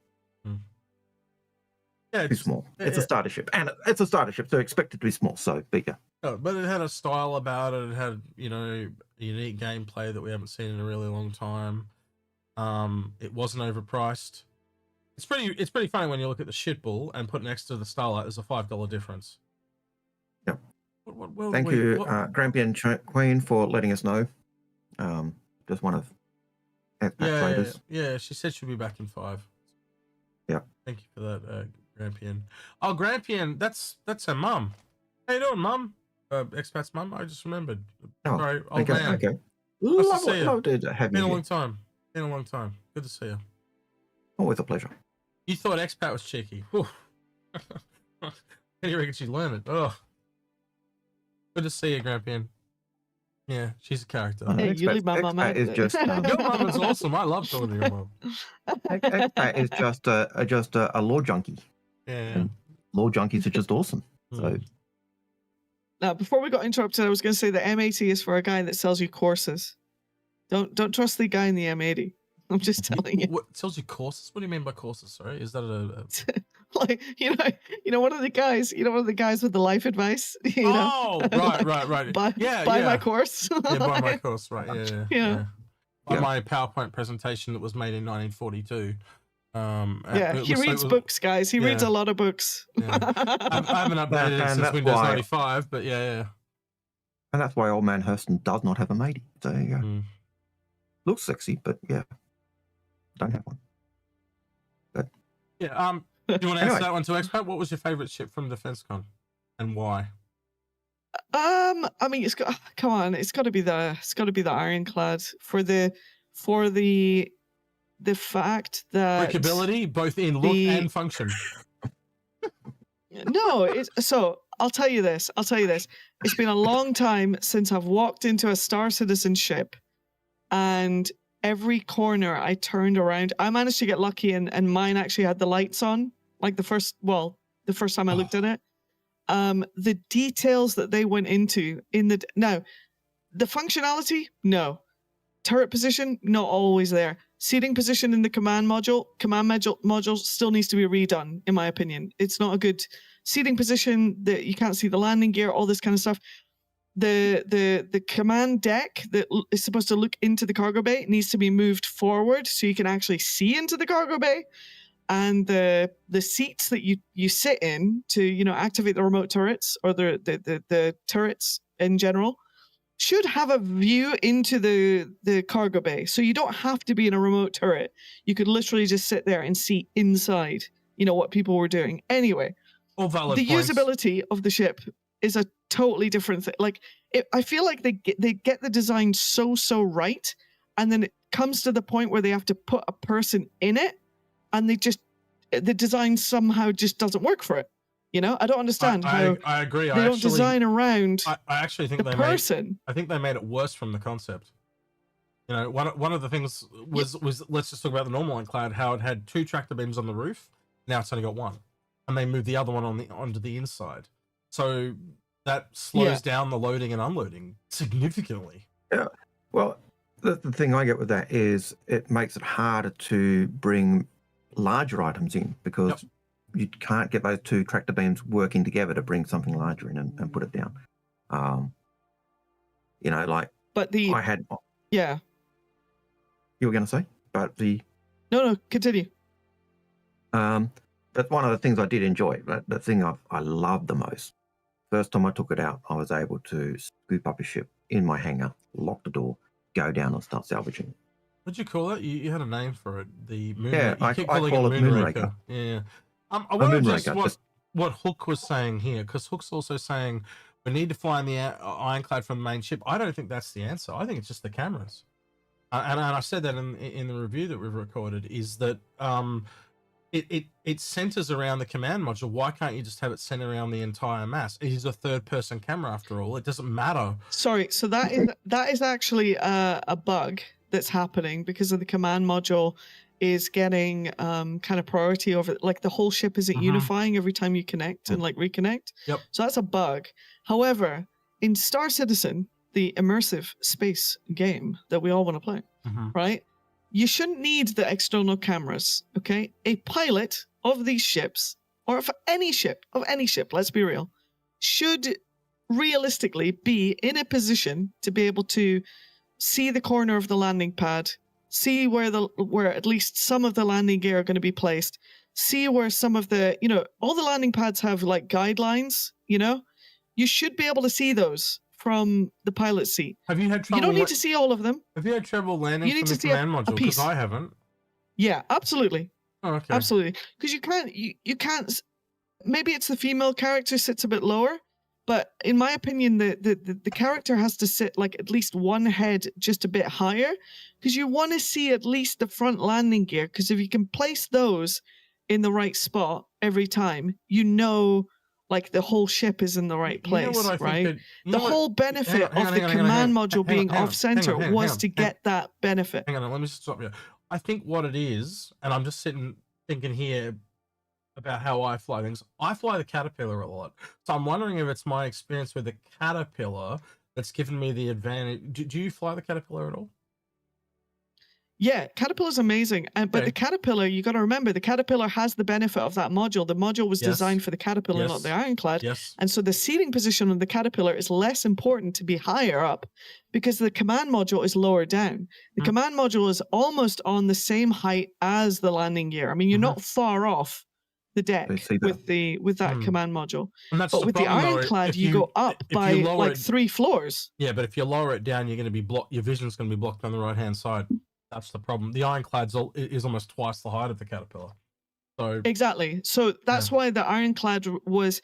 That's why when they designed the command module, they should have been a little bit more brave to change the design in a way that's centered around the whole benefit of why you would put the command module off center in the first place, and that is to see the landing gear and have a good understanding of where you are in where at least one side of the ship minimum is in physical space. You know, relative to where you're going to land. That's the whole point, right?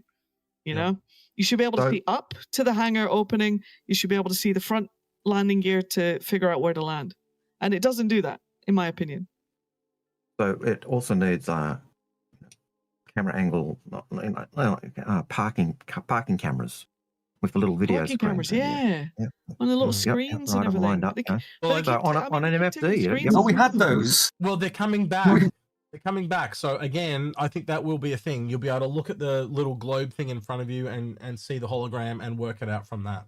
So again, cart before the horse problem.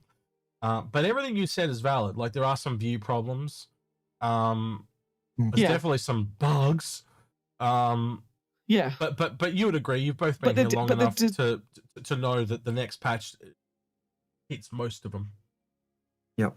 Yeah, but I want to say this regarding the Ironclad is the level of, like, I was very hopeful that they would take more influence from the interior of the Caterpillar, which I think is an art piece. I mean, the number of little lights and different textures and little moments that you get in the Caterpillar with different colors and color contrast. It's very, very good work in the Caterpillar. Excellent.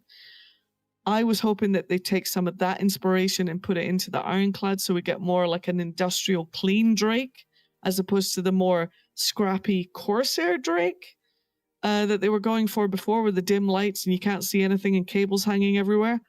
Thankfully, they took the industrial route, industrial interior, and honestly, the interior work and exterior work on that ship, somebody really cared.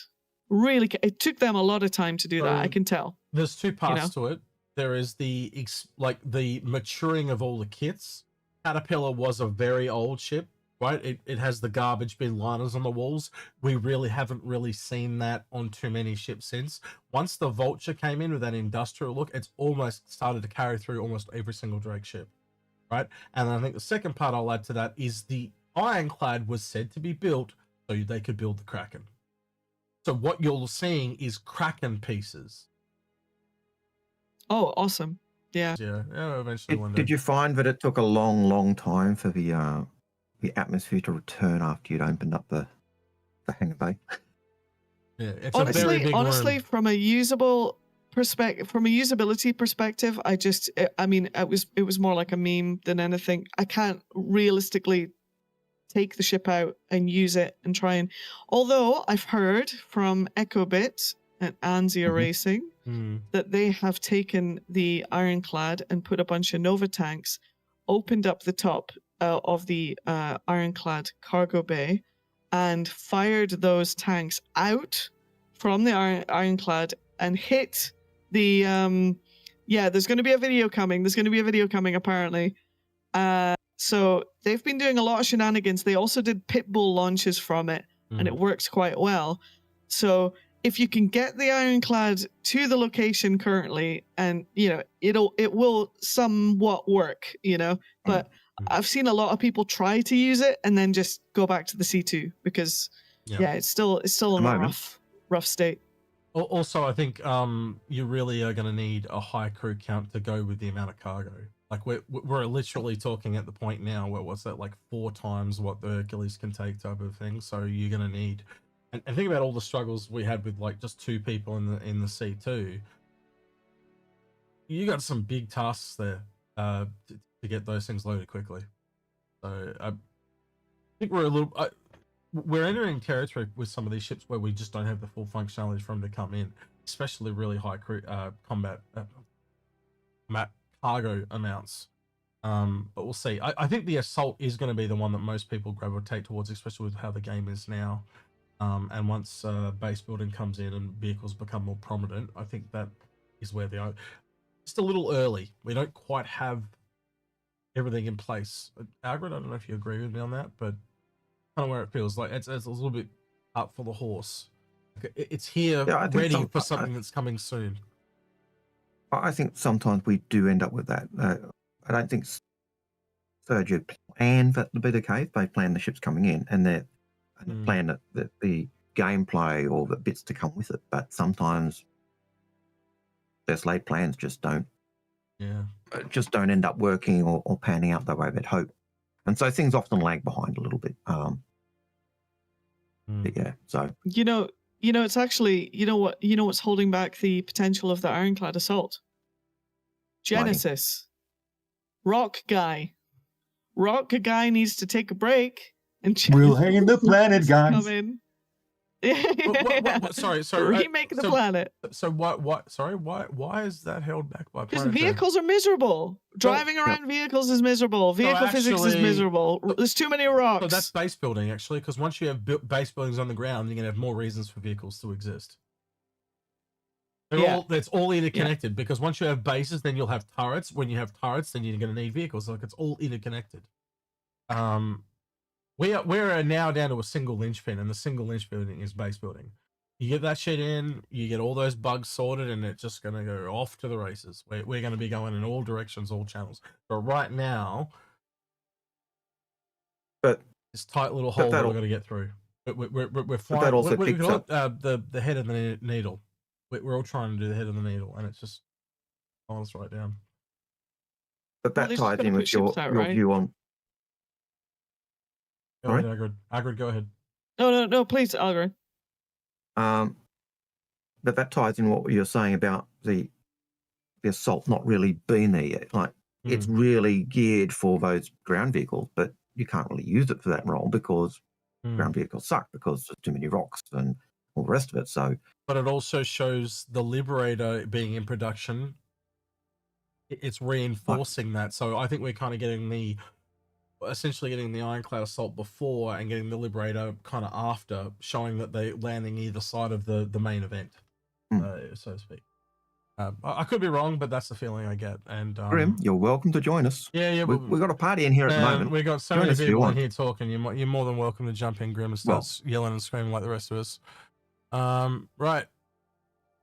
I really don't want to answer this question, John. He just says, why do you think Defensecon has sucked? Algared?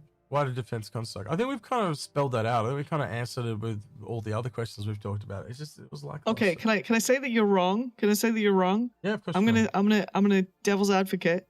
I'm gonna say if Defensecon is the show that you walk through the door and you get the rock and roll and the dancing people and you get to see the ships, that bit was really cool. That was one of the best, honestly, one of the best experiences, bar like the first Invictus I ever went to in Star Citizen, right? Where I walked in and I was finally like surprised and like, whoa, I didn't do the PTU test I didn't get any of it spoiled. I don't know about YouTube, but all I heard her say was pretty colors and distracting lights makes me happy. That's all I heard. Defensecon is the convention that you go to, and it was the convention hall was really cool, and I walked around it and I had a fun time. That, you know, all the rest of it is a sales and marketing event, and for that, I mean, whatever. But it was the first time you did that. First time that event was there like that, and I think that's why. Whereas, and I got to admit, you know, like, did I go to Defensecon itself? No. I just thought, can't be bothered. I've been to the sales marketing before. A lot of people are echoing your thoughts. The expat, they're all saying in-game was good. The website real-world event was bad. Yeah. And you talked about your first Invictus, and it was like, oh my goodness, mate.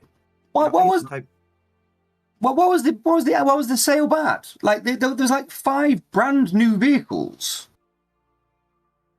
Because they were boring. The M8 is amazing. The Ironclad, if it worked, would be amazing. Yeah. The Starlight is amazing. This brand new car would be amazing if I could turn it on. Okay. 3 out of 5 of those vehicles are fucking S-class vehicles. This would be amazing if it was amazing. Like that. Wait, can I politely interject and remind you guys that this is an alpha, and for all, you know, like, the thing is, they keep making this whole thing about, you know, the patch goes, it's a live service, this is, you know, we're gonna have patch bundles, and we're gonna do all, you know, and they keep trying to hammer this nail, you know, into, you know, it's just all fluff over the top of what ultimately is, from what I understand, there are tech teams in CIG going deep into the roots of the tree, into the foundations of the building, which is creaking above, and trying to fix so many of these things underneath all this stuff they put over the top, you know, and that's ultimately what happens is you release 5 ships, like Pete says, and maybe they're good ships and whatever, but it's still another, you know, patch, and it's an alpha, and it has to move, and things have to, you know, I'm from the break it till you make it kind of camp. Like, I still believe it's all a test, and, you know, all this kind of stuff.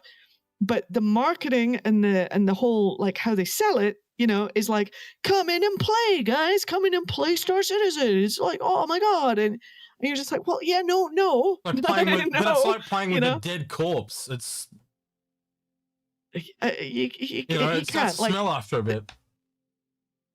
They just. What do you mean after a bit? Why would you play with it for any length of time at all? You weird. You know what I'm trying to say though? Like, it's not really doing anything. Like, it's just like, it's got combat with a bit of guns. It's got, you know, a little bit of salvage, a little bit of you know, a little bit of cargo. Like, there's not enough meat on the bones yet. Like, it's just. Oh my God, bro! You're turning into a hater. look, my problem is, right, like, no, I'm looking for the car crash that's coming, right? And this is what I'm worried about. We've got Squadron around the corner. If they think they're going to convert a lot of people over what's there currently, I think they're in for a rude shock. It's not enough to keep people in. How many people have you seen come in? They come in at 1,000,000 miles an hour. They play for 2 weeks, burn out, and you never see them again. I sit there during these events, right? And I can quote you verbatim what one guy said. He literally goes, "What the fuck is wrong with this game? I paid $45 for this shit, and nothing fucking works." Yeah, but and I saw multiple people like that. He's being sold. The thing is, he's being sold. The thing is, there's always a disconnect between and Riggsy. You can tell Riggsy. Can you please explain in the chat, like, a bit further what you mean about that statement that you just made? Because I'm sure both Pete is looking at that going, "What do you mean?" But because of the knowledge. You think we're hoping cope? You think we're hoping cope? No, it's because I've got a knowledge base, right? Like, there's a different. There's like, it's almost like pre-2015 and post-2015. There's 2 different groups of people, right? Because it was really passion-based back in the day, right? Everything was really, you know, it was interactive. We all felt included. There was all this type of stuff, and you could talk about it. But ever since that time, kind of like when Sandy left, it all started to get locked more and more down to the point that they really don't talk about things like they used to. Like, you don't see Chris anymore. Chris, you'd see a Chris like 2 or 3 times a month, right? He'd be in videos. It's a corporate entity. Yeah, and now. that's it's the a corporation. It's a It feels corporate. That's the problem. Chris, right? Chris going live and saying shit like Tavaran Kung Fu and fucking 1,000 systems and all this other horse shit that he used to say on 10 for the chairman. Because believe it or not, I have been here since 2012 as well. But he's passionate. I saw it all. He's passionate. You can't have him on camera anymore. You can't, because he's just extending the life of dev time indefinitely every time he opens his mouth. Hey, you got to teach him to keep his mouth shut sometimes, right? Everyone's but that's not how he works. That's not.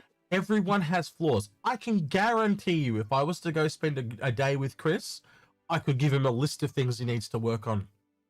Guarantee it, right? Just like you could do the same with me. Like, there's certain things that I've got to work on. Everyone's got flaws, right? He needs to be. And here's the thing: if you're my boss, right? So Pete, say you're my boss, and you're being a bit of a prick. How do I tell you you're being a bit of a prick without getting fired? How do you go to Chris Roberts and say, hey, boss, you're being a dickhead? Not exactly easy. Yeah, I mean, you keep him in squadron, obviously, but, you know. Yeah. The thing is that you're talking about Chris Roberts selling a dream. Hang on. The only person that I've ever seen that's been able to do that, and Algared will back me on this, is fucking Sandy. And she left. I was about to say it. For a time. Now she's back. The best interview I've ever seen of Chris talking about the game was Sandy. Because Sandy is a people person, which is the other part of what Chris is not. Chris is really passionate, but he's not good with people.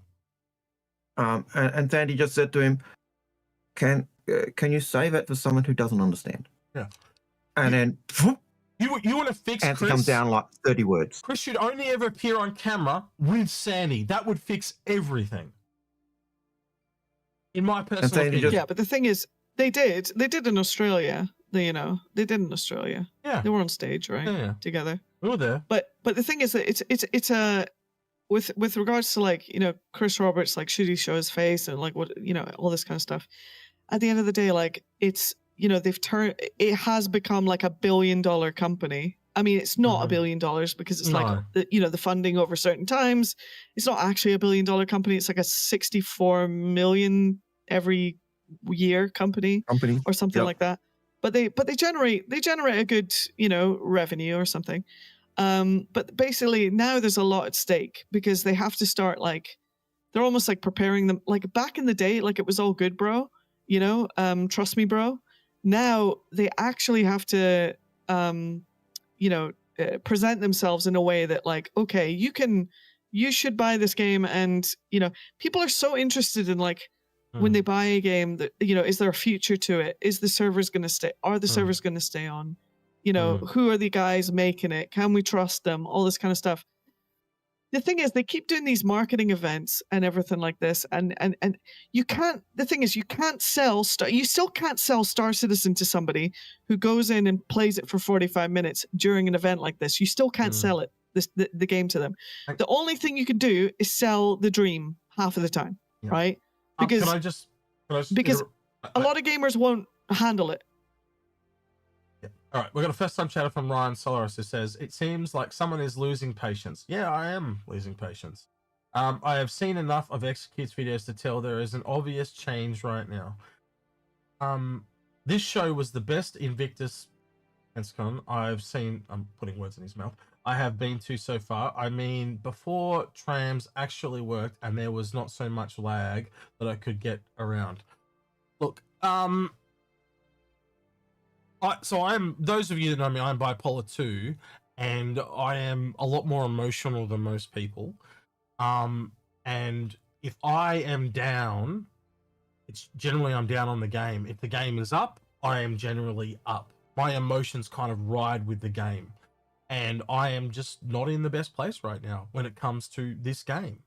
And I think a lot of it, Algared knows me better than most, but I think a lot of it, Algared, would stem from we are coming to where Squadron is coming to a head.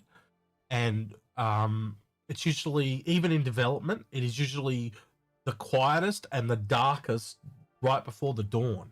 So I think because they're so heads down, asses up, we are getting just far less than usual. Everything, even the ships feel like they're being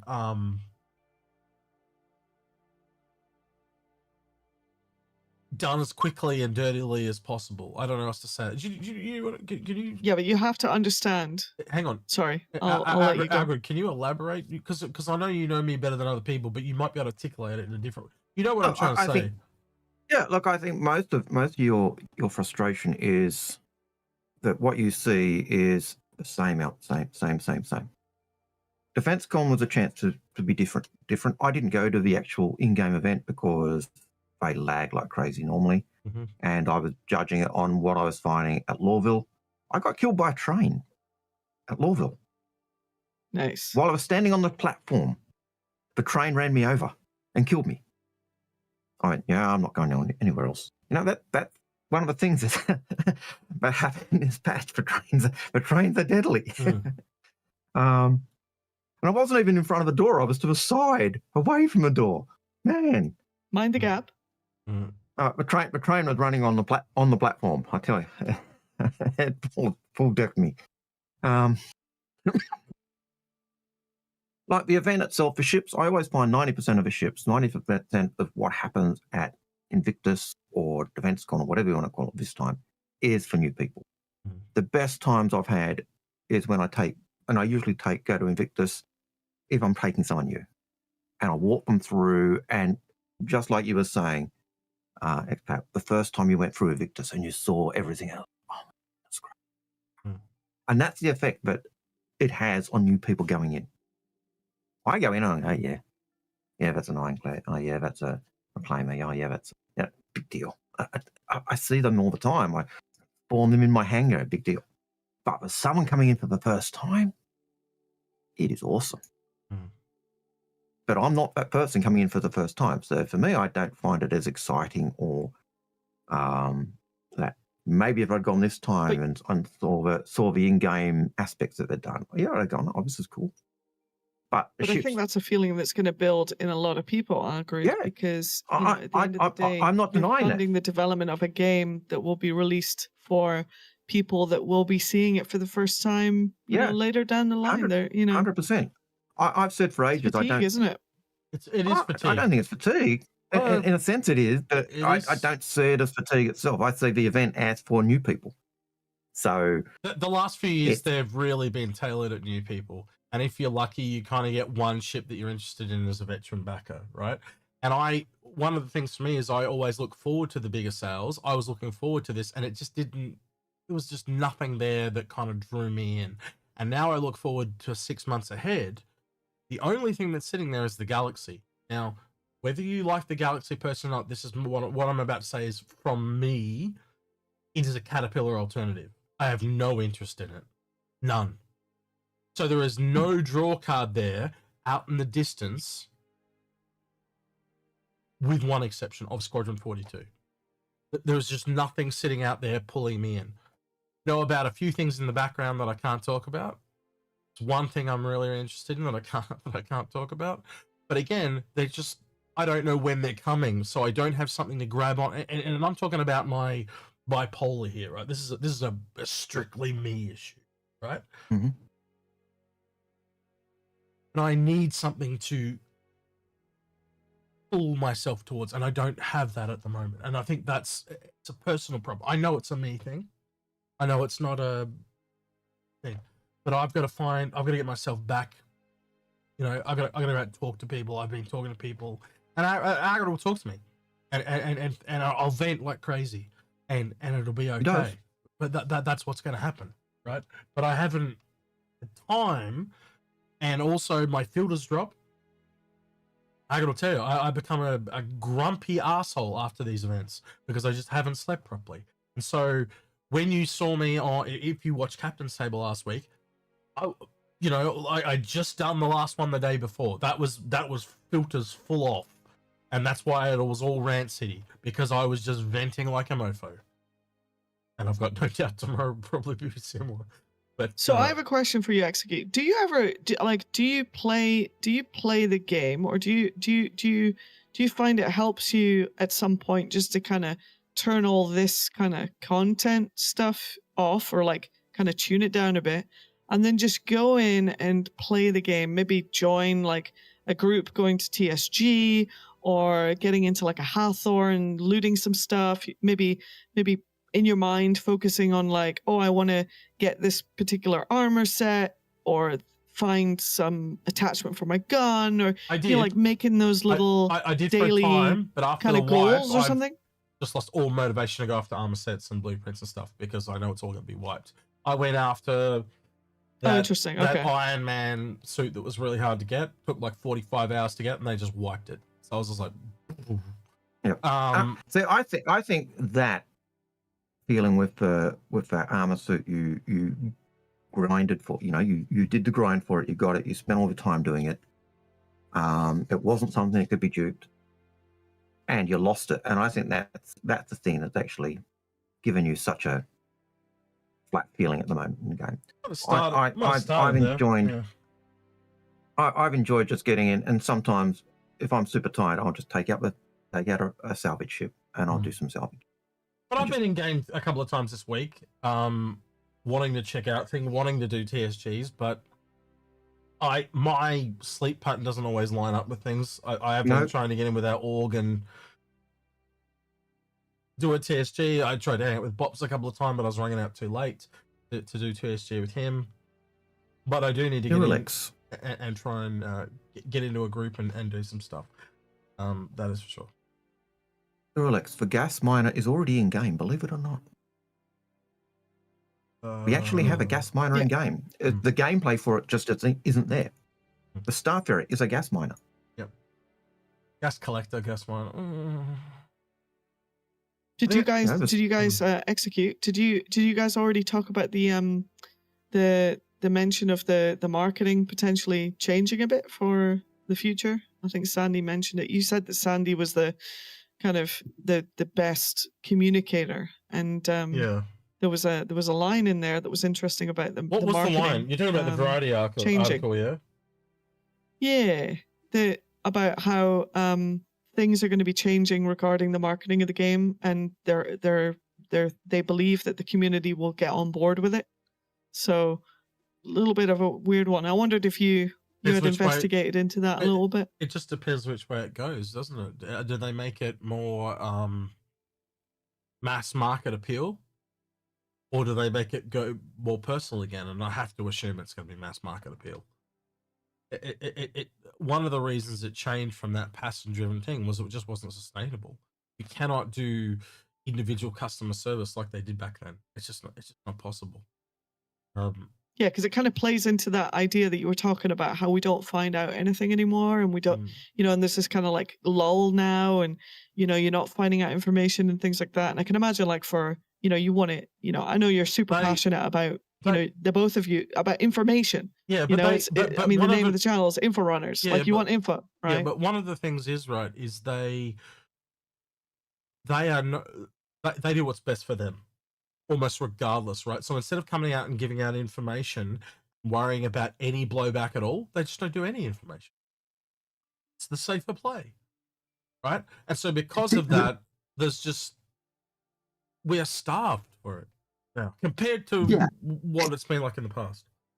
It kind of sucks as a content creator, I agree with you, but for them, it's the smart play.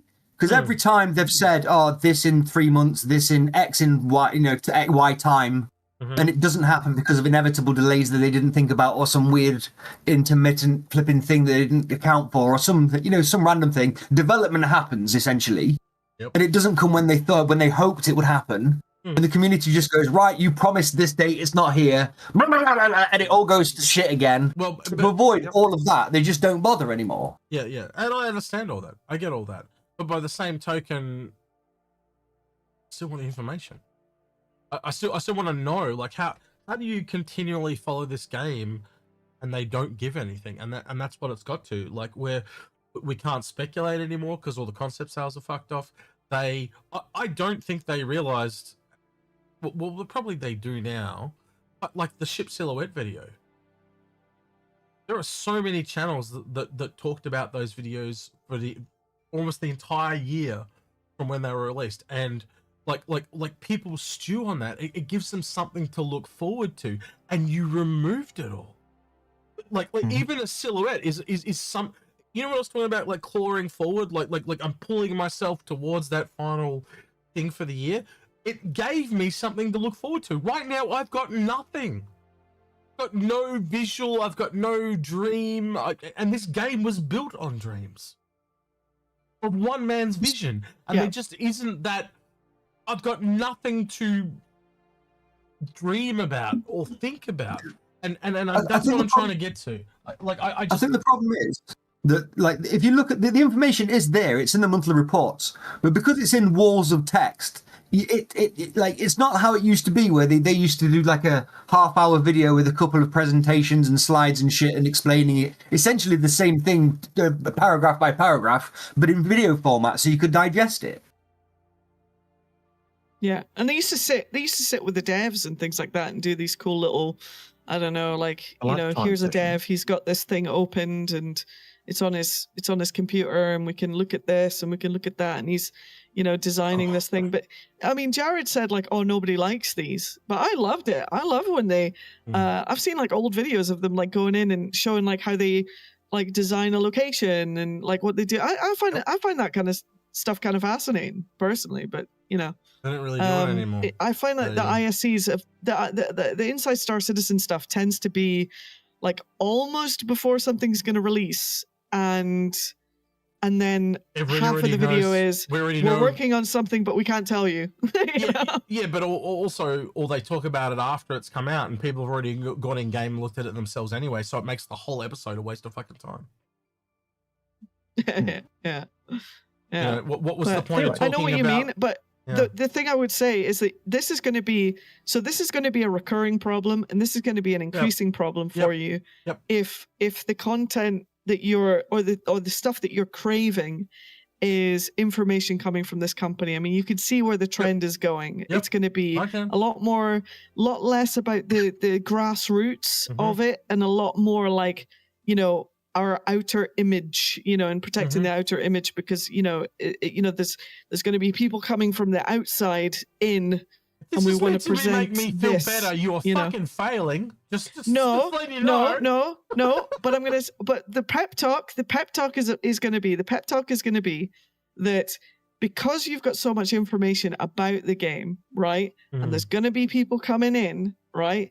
Think about the kind of information you could give to people who are going to be coming in for the first time, you know? Think about the knowledge you could give them about, you know, but we're not even on like borders. Tutorials and stuff. We're not on borders. That's not who we are. We are the veteran. We're at the back. You know, when you've gone through all the other content creators, we're the guys at the back. We're here for the hardcore shit. We're here for the long term, the long haul. We're not just coming in a flash in the pan, buying a ship and fuck it off and come back when it's ready. That's not us. I think, Expat, it comes back to when you found us and started talking lore. It was after you were already in game. That's kind of where we you find us we've got all the after head fact. knowledge. Yeah, and it's kind of it's not the new person. It's not the person checking out the game finding stuff, because most people who are checking out the game just want to do the game. It's when once they they've checked out the game, and then they want to find out more. Yeah, when they want to find out more, that's when they find us. Yeah, we are not the first protocol. We are the like, okay, I've been through the game. I want more. Where is more? That's us, right? And I think you know your experience with lore and just sitting there like a sponge. Yeah, like we watched you. We were like, yeah, whoa, we watched her. I remember the discussions we had. We were just like, oh wow, she's like so into this, and just like woo.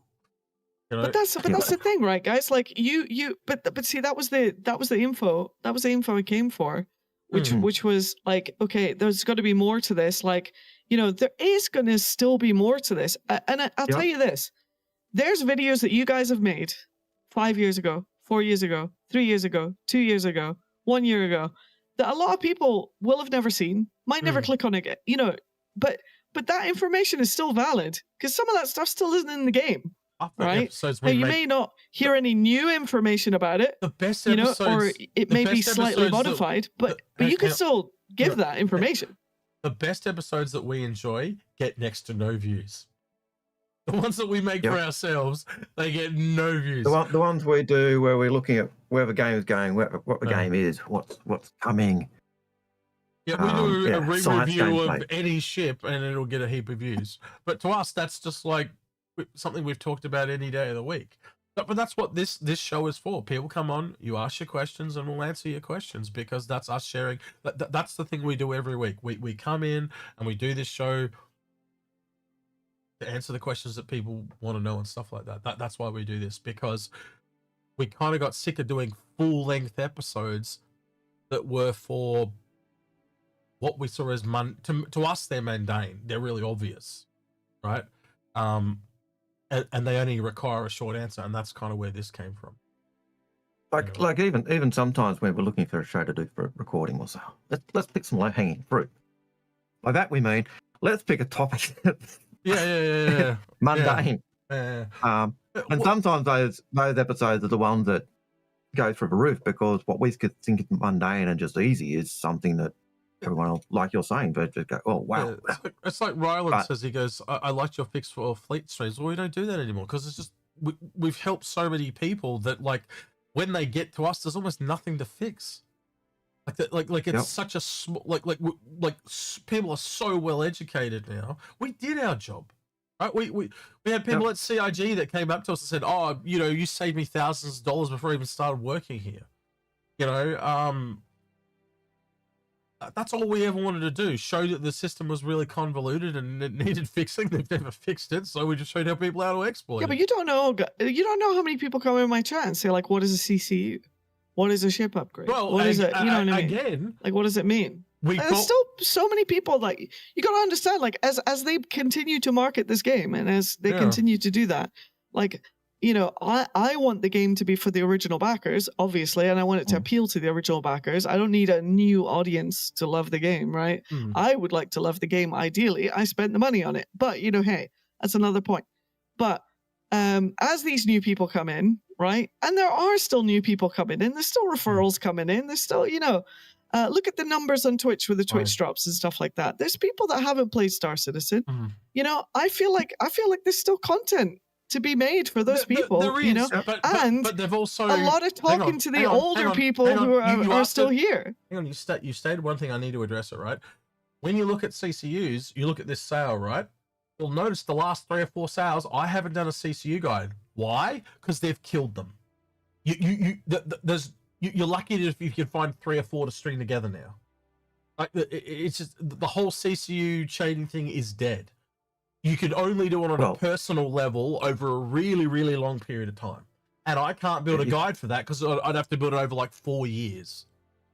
You can't do a guide for Invictus or Defensecon when the CCUs don't link together. You can say, this could be a good CCU for you.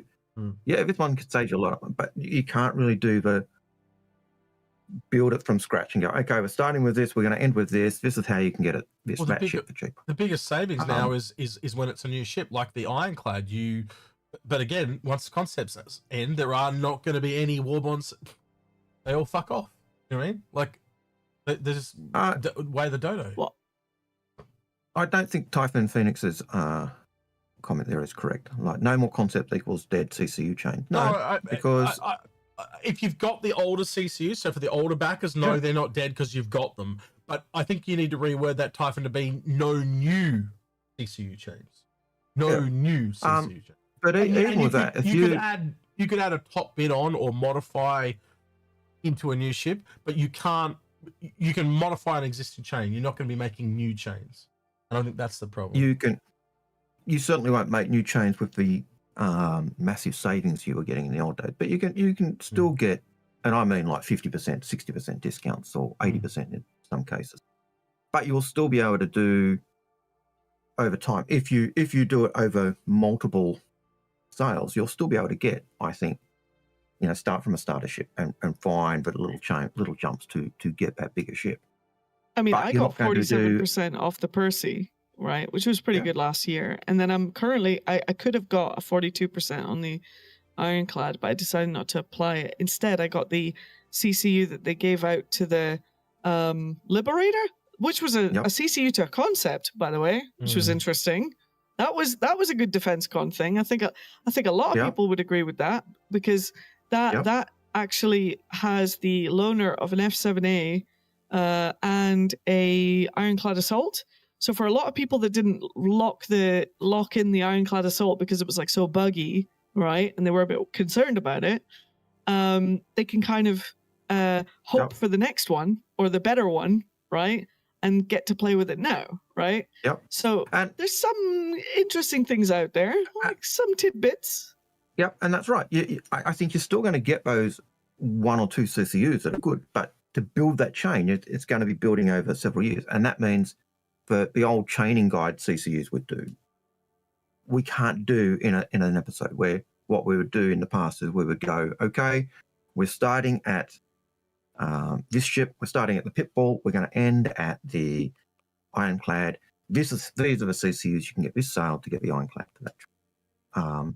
To do that, we've really got to go back to, if you got the CCU from this sail and you put it with, that's kind of how you're going to do it. But yeah, look, I don't think, as I said, I don't think the CCUs are dead, and I don't think the lack of concept sales will kill that, because new ships are going to keep coming. The question is how. I just don't think you'll get as big a savings as you used to. You'll still be able to get some, but you're not going to get as big. And it's just, it's but you know what I think is screwing up Execute more than anything, Algared, is the fact that they keep releasing these like little random. Because you mentioned the silhouettes, they keep throwing in these random little ships that they never talked about, never suggested, never, a variant or a little like a surprise. They keep throwing out these surprises, and they're not giving you the breadcrumbs that I think you like. You know what I mean? Well, it's not the breadcrumbs. They just don't do anything different. Like, no offense. All right, let's take the M80. What richly does that add to the game? It's they've got to flesh out. They've got to flesh out. Yeah, I know, but it's just a luxury fighter of something we already have. It's just a reskin. It's lipstick on a pig. It's just a different version of something we've seen before. And that's what I mean. Like, I want... No, but the thing is, because what was happening before was they were making ships that didn't exist in a category. And that is obviously exciting, because that category opens up heavy fighter, Vanguard series. You could say the Scorpius was basically a hurricane, but people liked the Scorpius because it was RSI doing it, right? And it was just something different, right? So they've done this over and over and over. I think what you're concerned about is that, like, okay, now you've got all these different, all the way up to this, and the Idris is out. Now they have to basically make cosmetic swaps of the same ship, because that you do want to go into a ship dealer, and pick, like, okay, these 3-4 ships do the same thing, but I want the one that looks like that, or I want the one that's from that brand. You know what I mean? Yeah. I mean, that's just how it is, right? All right, well, and it might not be exciting. I don't know. All right, time for something different. We're going to do the marble race. Exclamation play in Twitch. And remember on YouTube. So while they're getting ready, I'm going to go over to YouTube, and I got to do the comment picker. So if I bring it back over here, so just exclamation play on Twitch to get in ready for that. And then I got to go to comment picker. Got to grab the video. And then we'll set it to advanced options after date. And that would be today. Correct. And then... what was that noise? I think someone's joining the game. Why can't I gotta put the time.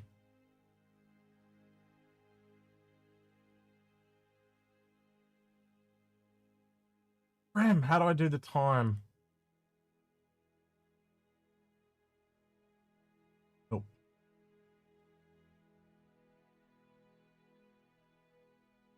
Shit, I don't know how to do the time. You guys there, or am I being muted? Hello? Oh, No, we're here. No, I can hear you. I just don't use it. I've got no idea how it works. Nothing to add. Sorry. We're watching a Star Citizen player. You know, figure out. Yeah, where's Grim when I need him? Like, he puts the time in here and he does it, but it updates. All right, we'll just make it the last day. All right, pick a random YouTube comment. All right, so I did it since yesterday. I gotta close this shit now. The latest generation of tanky heavy fighters do have big guns. So, are you in chat? DJQ2540 on YouTube. Let's. If he's there, he's the winner. If he's not, I'm gonna have to draw someone else. Man, why didn't I let him put the time? Because it's got the dots there for the time, but I'll manually type it or something. Hang on. Oh, 09. That would have been 8 o'clock. So if I make that 0800 AM. All right, let's just throw that in. Pick. Wait, so all I had to type in YouTube was Algared is awesome, and I could have won this? Damn it. Yep. I know. So hard, isn't it? Nice ship. Murata Corpse. 1 hour ago. Murata Corpse, are you in chat? Murata Corpse. Give me a minute. We'll do the wheel of names. Wheel of names. It's gonna be what it was last time. So it's paste. Murata Corpse. Checking that he's there. Is he there? Can anyone see him?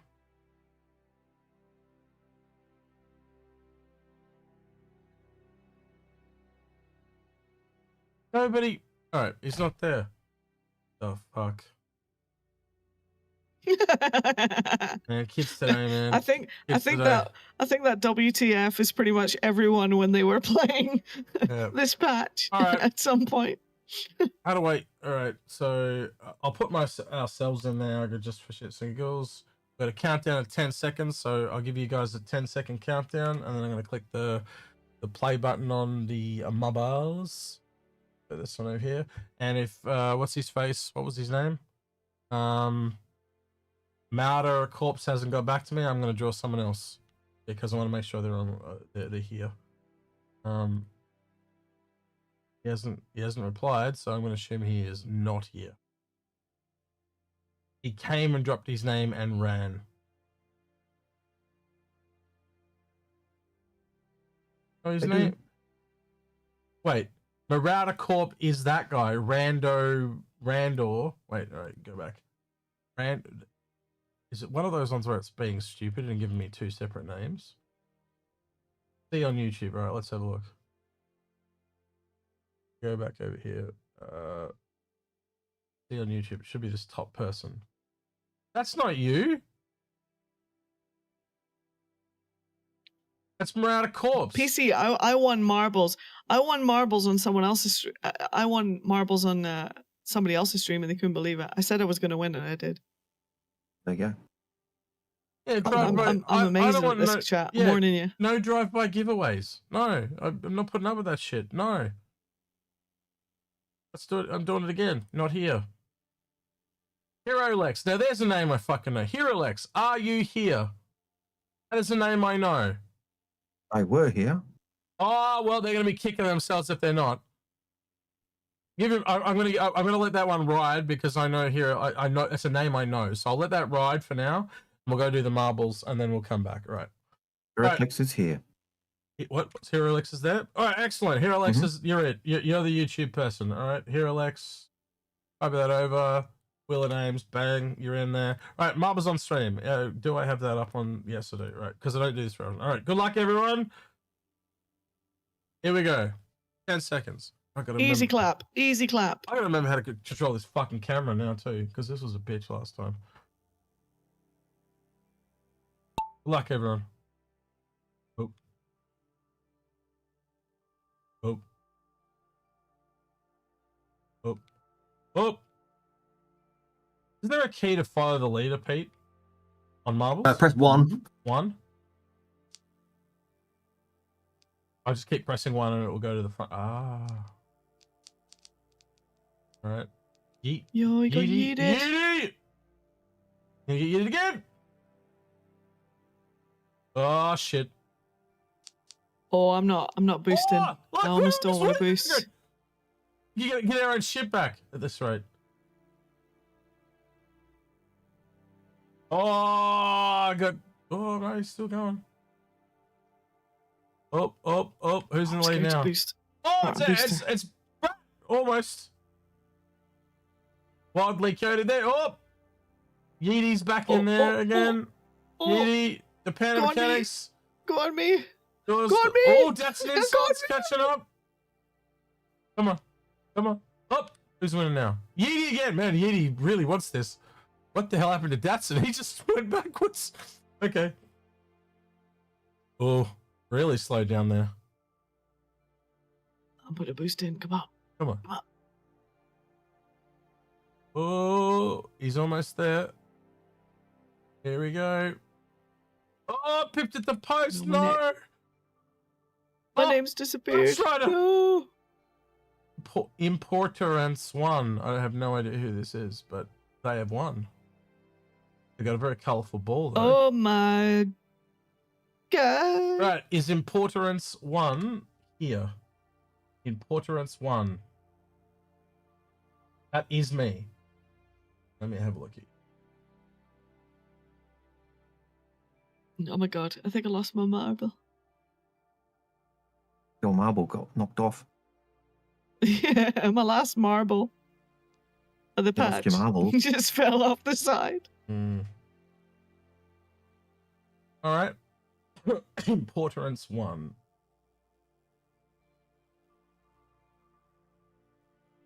There. True, mostly beef. And then we'll copy, paste this. Do them a dozen times. Yeah, that'll do. Man, what is the noises? Oh, I think that's Riggsy and his fucking UFO making all that noise. All right, back over to browser. We're in the right place. Yep, cool. All right, good luck to you two. Whoever wins. Good luck. Anything you want to add, Algared, before we spin this? Nope. Luck to the All winner. the best. Yeah, all the best. All right, here we go. Roberts be praised. Ooh. Oh! Relax. Oh, Oh, I feel bad for Inforunners. I thought he had it, and then it was like, oh, fuck you. Right. Yep. The wheel always does that to you. YouTube Always. wins. Better Yeah. do better, Twitch. Come on, guys. What the hell? All right, here, Alex. Just reach out to me on Discord, bro. And if I've got to confirm it's you, I've got little tricks I can do that. But if you got the same name, that just makes it pretty easy. Yeah, just reach out here, Alex, and we'll get that sent off to you ASAP. And because you're on stream, I might be nice and chuck in a skin if you want one. Which is our usual thing we do. Yeah. All right. Yeah. Just get in touch Going with to try me and- in about 20 minutes when this is over. And if I'm still setting up right. Yeah. Algared, you were saying? Going to try and quickly go through some of the questions because we do have about a page and a half. These two can help us answer. questions. Yeah, these two can help us answer them. And you guys can chuck in as well. Mhm. Our first question is one I do know the answer to, which is from Hook. Hook says, what was the ratio, or do we know the ratio of Odin sales from War Bond to credit? My understanding is it was about 5 War Bond to every credit. So it was, I think each wave was 125 War Bond to 25 credit, roughly. So that gives you an idea. Levaris says, what do you think of the chance they just attach the CM to the Ironclad and stop messing around with the in the PU with it? No, because that was the idea of it. It's basically your escape craft. And it was required for not just the Ironclad, it's also required for the Caterpillar. And I think you would agree, Algared, other ships down the line, they're going to try and do similar things Yep. with. Oh, they need it for the Endeavour. Yep. They need the same type of tech for the Endeavour, and that's just 3 ships that we know of, or two main ships that we know of. More They actually likely to need be it more. for every single escape pod, by the way, guys. That too, yeah. Yep. That too. Partially, because you're not controlling the ship, it's disconnecting off the ship. But it is a similar tech, yes. Same grid, Yes. separating grid. Same Yes. thing. Yes. It's almost in the other direction, but yes. But yeah. Rabbit says, given the Raylan and rumours around the salvage turrets and the Gatak snub, could this lead to Raylan having multiple variants like the Constellation? Oh, it's definitely a variant of the Raylan. 100%. Yep.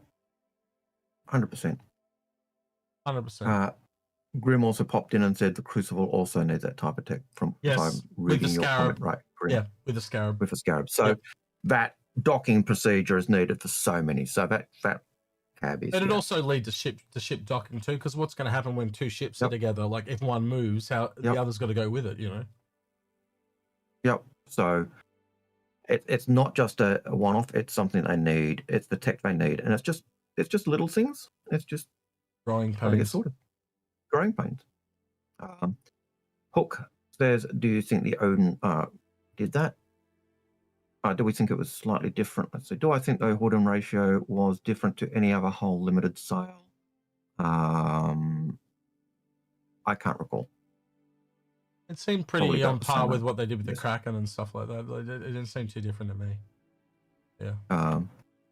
The only one it wasn't the same as was the Javelin, which in that one you could. I think everyone's just older and they got slower at clicking F5. Personally, that just comes with age. But the Javelin, they didn't have credit version and warbond version. They just had, from memory, they just had back in the day. Yeah, but that was way back.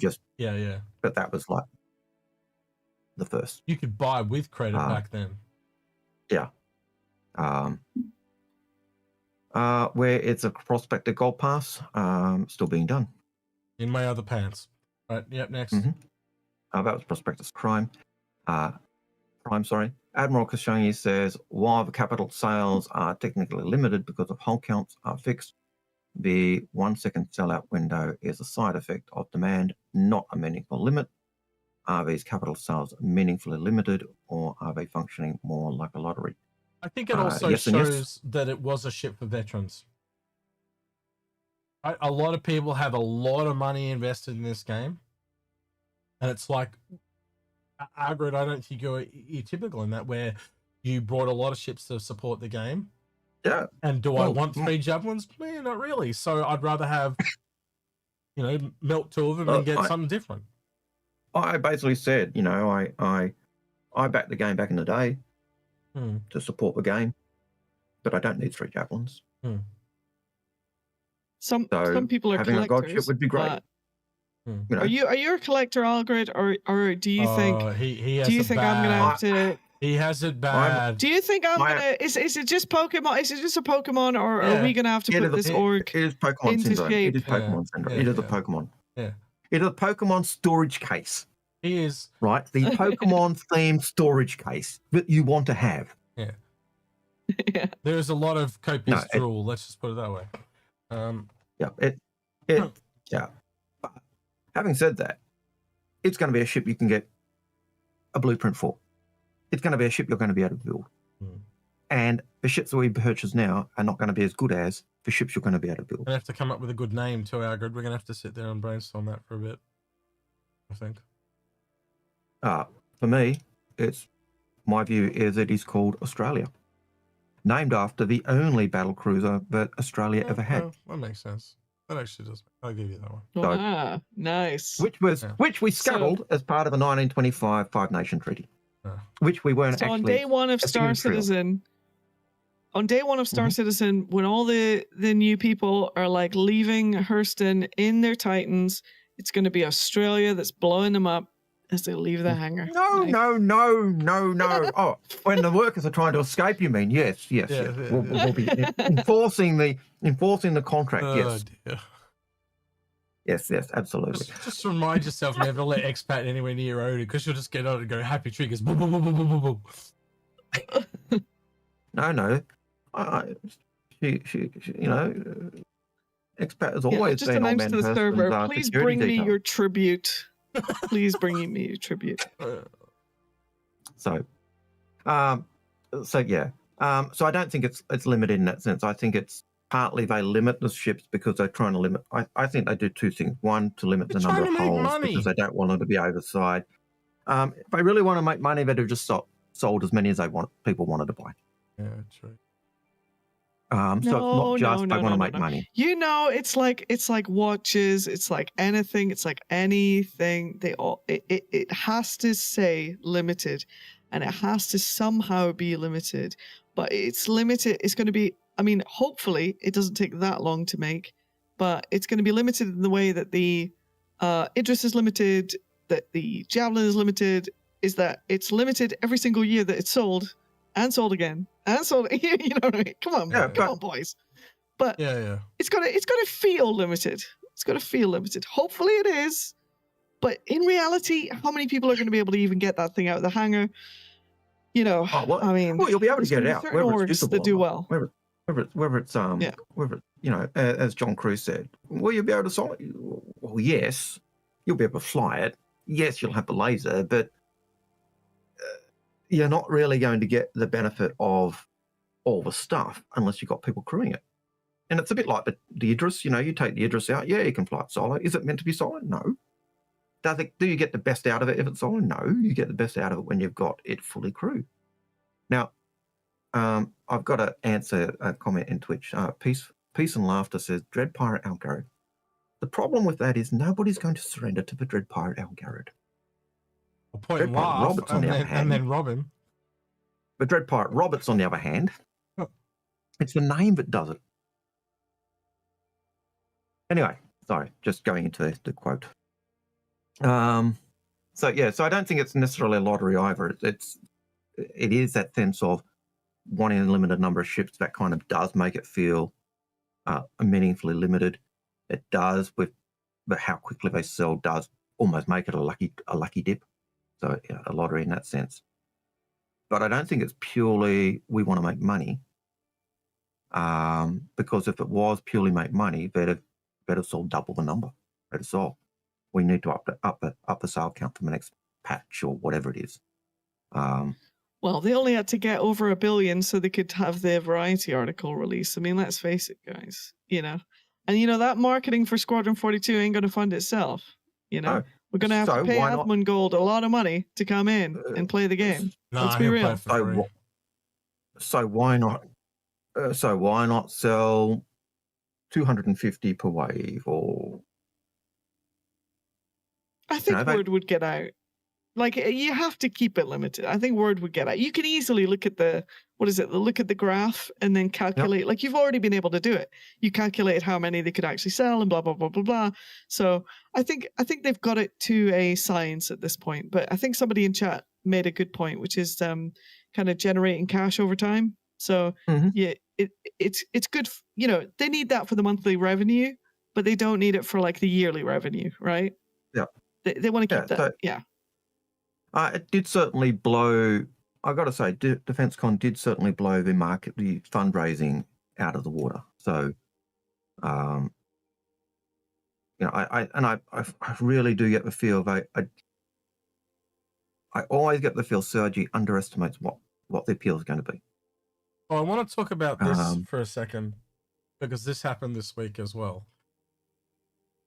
Jeff Keighley, who does Summer Game Fest, posted for the first time ever about Star Citizen or Squadron 42, and it says Chris Roberts' Star Citizen video game has crossed $1 billion in funding after 14 years in development.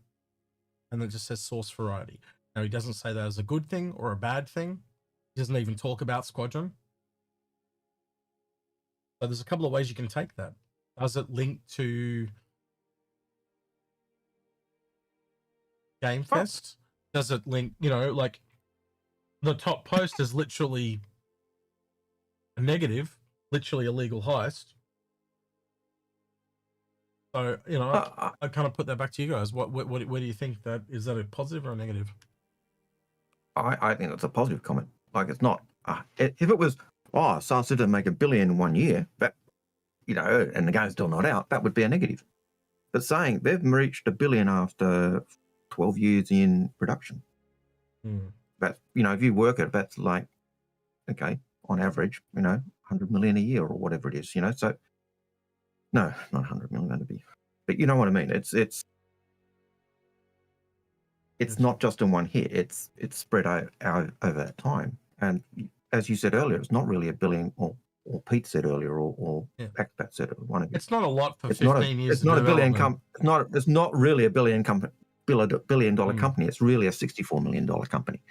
Yeah, because that's the annual average turnover they're getting. It's and again, over 15 years, it's not a lot of money. Yeah. So, I mean, I'll take it. Well, it is a lot of money, but I mean, if it's not a lot, well, let me put it this way: a lot of people are linking this as an implication that they're going to announce Squadron 42 at Games Fest next week, right? And I'm a bit disconnected from it because why? Who's this Jeff Keighley fella? He's the guy that he basically is the new version of E3. He also does the Game Awards at the end of the year. So he's got two shows, one at the mid-year, which he's is the guy. He's the Game Awards guy. You know the guy, right? The guy that goes on the stage. This dude. This dude. He's mates with Chris Roberts, like they're friends. Right. So it's Chris's mate. Yeah, it's Chris's mate, basically. Basically, some guy on Twitter said a thing. What are his credentials, though? Like. Well, if you look at all the other posts he's making, he's talking about Summer Games Fest next week, all this stuff for Summer Games Fest, games coming. And So the implication, hang on, Pete. The implication is because he's doing Games Fest next week, and he also made a post about Star Citizen. Does that infer that Star Citizen or Squadron 42 is going to be announced next week at Games Fest? That's what people are. I don't know if they're grasping at straws or trying to connect dots. I'm just putting it out there, and I'd like to get your opinion. Do you think it leads any weight or credence? Because it is a big event, right? The next two big events before, say, Grand Theft Auto are Games Fest, which is next week, and Gamescom in August. They're the two big things between now and when we would most likely see, Grand Theft Auto. And if you kind of connect the dots, it's either going to be this or Gamescom. And a lot of people think Games Fest is bigger than Gamescom, but Gamescom is also where Star Citizen started. Yeah. I have no idea. I have no idea who this dude is. I don't know why. I don't know. Is he just some rich dude? Was he ever a dev? Did he own a gaming company? Who is he? He does the Game Awards, right? It's one of the biggest. The Game Awards are now bigger than the NBA Finals in America. But is that because he's good at marketing, or what? No, what are his actual credentials? It's just become. Listen, Pete. It's a popular video. Pete, it's just become a popular video, basically. Stop. It's just become. It's like the Game Awards. I don't know how else to put that. Right? It's just, they give out awards for games, and it's just become the biggest event about all around gaming. It used to be E3. It's basically the biggest marketing event in gaming. E3 died. Right. And he replaced E3 with Games Fest, which is what this one is that's coming next week. And then 6 months from now, he does the one in December, right? The problem with the Game Awards, though, is it's just corrupted as fuck by journalists, and they vote for shit that nobody likes. So the actual game of the year, that's the most popular game, doesn't usually win the awards, right? And that's it's a market. They're market shill events. Okay, so this guy runs a market shill event. Yes. And what? But a lot of games get announced. A lot of games get announced there because there's a lot of eyes on these events. It is the easiest and they'll pay up to a couple of $1 million to get a 2-minute trailer spot on this event, but it gets so many eyes on their game that most people, because what you can tune in and just watch 2 hours and you can watch all these trailers and learn about half the games for half the year. Why wouldn't you do that? And that's what people do. I guarantee it's probably why we may or may not stream next week, because it's on. So he's the guy that used to basically he's the guy who used to run E3. No, that's what he's replaced E3 with this. He's made it an online event. Oh, okay. Right. We may not stream next week. How does this work? How does this event? Sorry, how does this event work? Hang on. We may not stream next week because this event is on, and if I kind of want to watch it to see if Star Citizen is announced on it, but I guess I could watch it after the fact. But whatever. You're gonna say it's a bit like. Could they come up on stage? Yeah. And could they come up on stage and talk about it? Chris could come up. Sandy could come up. Because they've done that at Gamescom. They could have Mark Hamill there announcing it. So one of these, who was someone?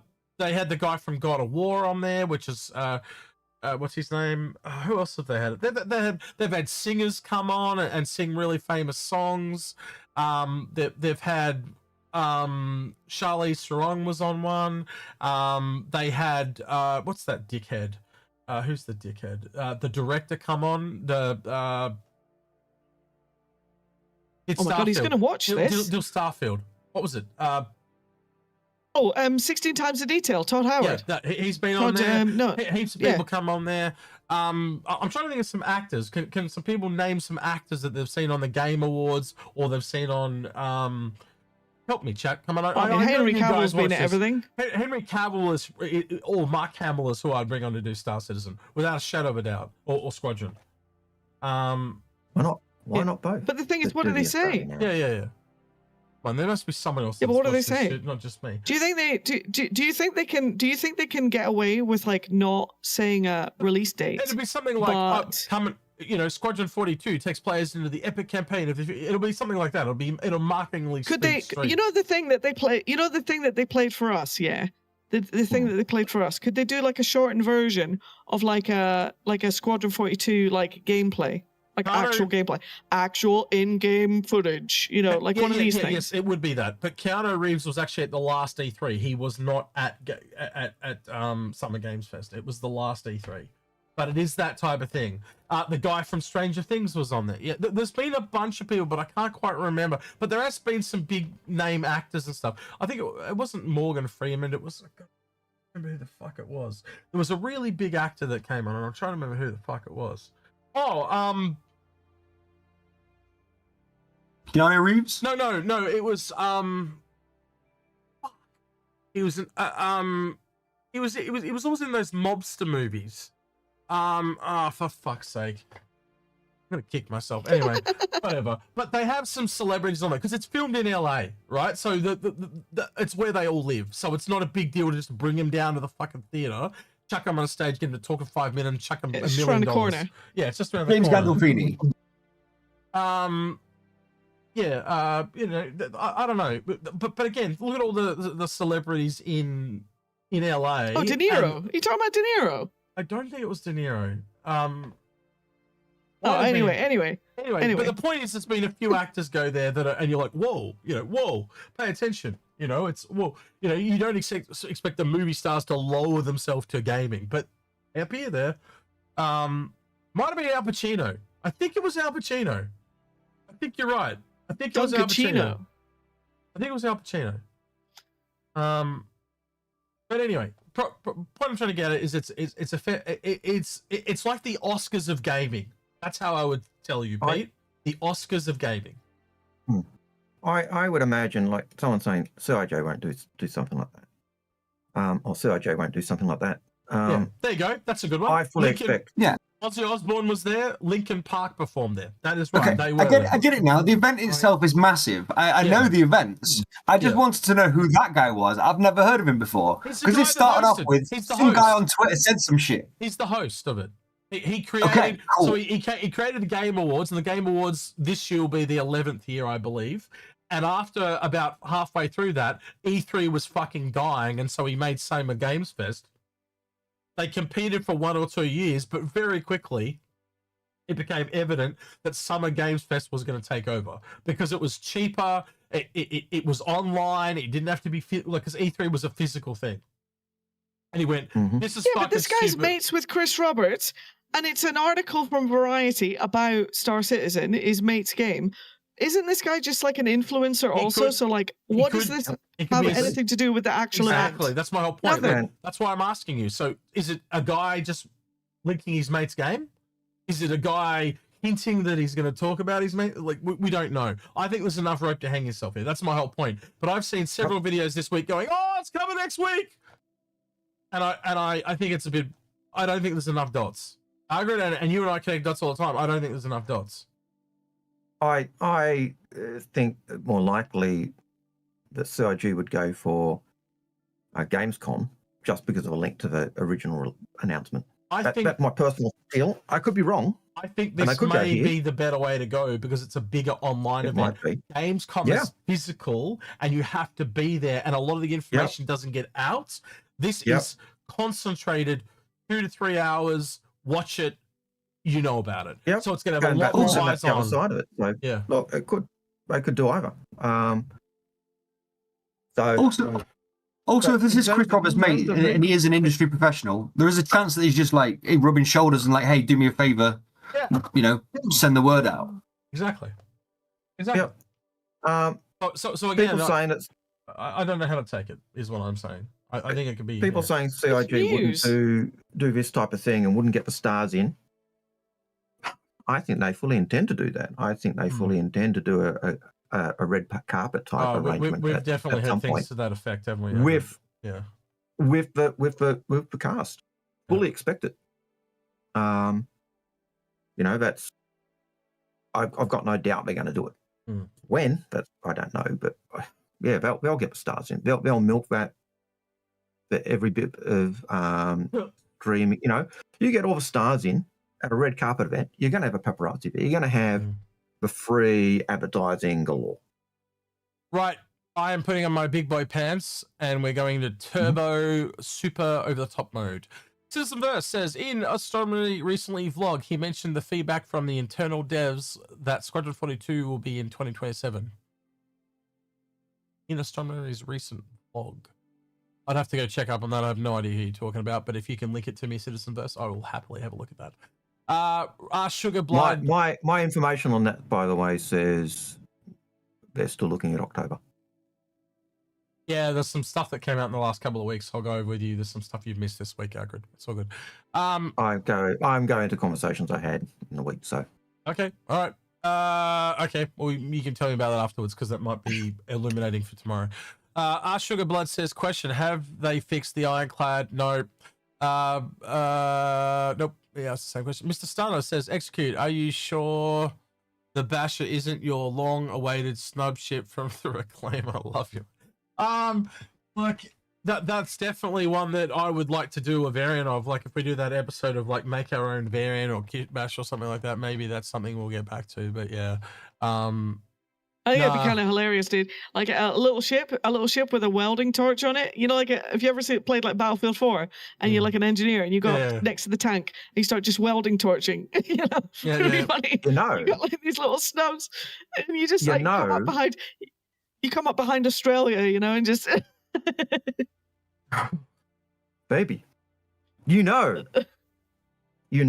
what the PTUV was originally, or the MPUV. Really? Sorry, yep, MPUV, little torch on it, little claw to bend and do repairs. Yep. Citizen Joel says, presumably the Starlight was the lowest selling ship at Defensecon based on the daily sales. Which conclusion do you think CIG will draw from that? Well, I think that they knew that. That's why the price was so low. Like the size of the ship and stuff like that, it was more like a Prospector kind of in its functionality and level, but they sold it at $60. They read the room on that. They knew it. Yeah. They price things accordingly. Why do they price snubs at $55? Because they know people are going to buy them because there's some kind of cool factor to them. Yep, and if the snub hadn't been there, if the pit wall hadn't been there, because that became the LTI token, if that hadn't been there, Starlight would have been the LTI token and would have sold like hotcakes. But why buy a Starlight for an LTI token when I can get a pitball for $5 cheaper? And it gives me more things I can upgrade into if I wish to. Yep. Dial Lone Star, I think that's meant to say. Do you think we might see a medium laser from Gray's Market built on a mining ship with an overcharged laser? Who knows? One of the things I said, I don't know if I said it to Algared or I said it to someone else. I said they did you know how we joked about the Hammerhead being a mining variant? Why not a gold past Hammerhead that's a mining variant from Space Cat or Gray's Market? It could be. I said Grey Cat. I meant to say Gray's Market. Anyway, I just realized I've got two manufacturers called Grey. Anyway, but yeah, it could be. How many buckets will? He's asking how many buckets is the toilet on the Basher one. Same, probably one or none. SG Tasty Wheat. I've seen both mining and salvage rumors for Aurelian variant. What gameplay do you think the Aurelian variant will have? Initially, my brain went to like a fuel transporter type of thing because or refinery, but who knows at this point? Yep. Pick one we need. Go with that. Algared, would you kind of agree with that, or? Yeah, kind of, sort of. I kind of think with the fact that the leaks have indicated that it's a salvage slash tractor beam head, it'll probably be, salvage head on it. Seems to imply that it's going to be salvage. Ruger Blood Moon says, whatever happened to the Chrysler repair refuel drones? They'll come back with repair drones eventually, and they'll probably have they were automated drones. Yeah. They were automated drones back in the day. They got rid of a station. But they'll come back. They'll come back in another way, yeah. Rador84, Rador, I'm just going to say Rador. How would Star System work if most people owned capital? Oh, we've already done that one. What are the chances of Squadron 42 released this year? I think I would answer this in the same way I generally answer these questions. Until they tell us different, that is the plan I would be going with. Yep, that's the understanding I've got. And we that's still their goal. We asked them things like that about really old questions at Ben and John at lunch. We asked other CIG devs, and they all said the same thing. Yeah, if we don't update something, take it as what was last said. Because if there's no need to update, why would we update you? I'll tell you when Squadron should come out, when it is perfect. When there is not a bug to be found. It'll never come out if it's perfect. But the gaming community now has one chance. They got one chance. They got one shot. It's coming out the door. It cannot be that people get stuck in the first mission, and it cannot be this patch. Yeah, cannot be this patch. It has to come out, and it has to, because it's the crescendo. It is. This is the 1 billion. This is all anyone is ever going to consider. As a backer, I would like to play a finished game that works. I think you're missing a little bit. Have that experience. Expat, I think you're missing a little bit here, though, right? No matter how long he spends on it, right? Even if he had 100 years, right? There are still going to be people that are just not interested in the game. No game is for everyone.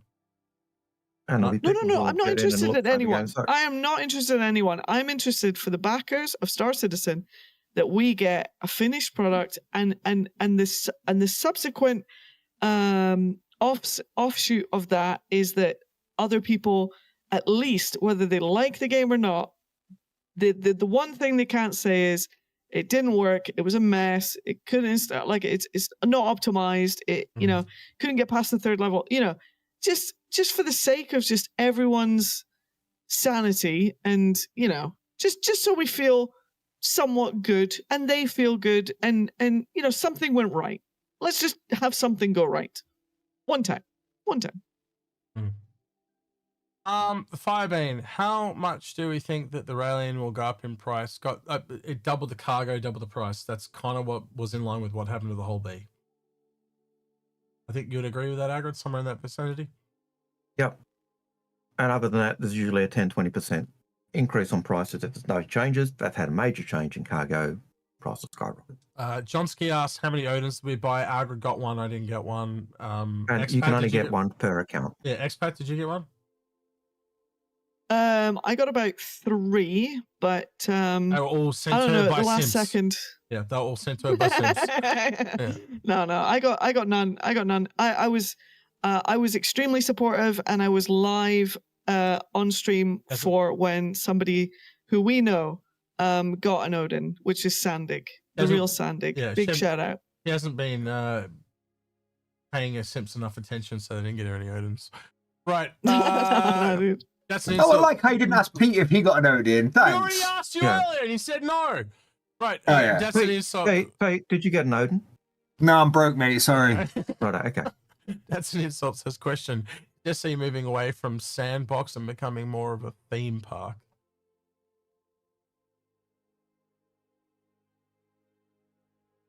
Possibly. Yeah, that's an interesting question. I wanted to think about. My worry is that it is gonna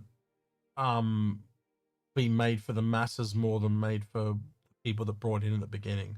And I think we're already, you'll probably hear discussions about this tomorrow with me, Paul, and with Bops, but a lot of the PvP people are just going because they were promised this hardcore flight thing, and it's clearly not going to be that way anymore.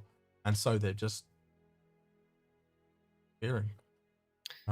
Yeah, I had comments about that on, I think a Tomato video. I should have watched the video because I agreed with him more than I disagreed. But the summary he made on X made me think that he was going to do the whole, it needs to be appealing to a bigger audience and blah blah blah. Anyway, so I made the comment that, to be honest, if Star Citizen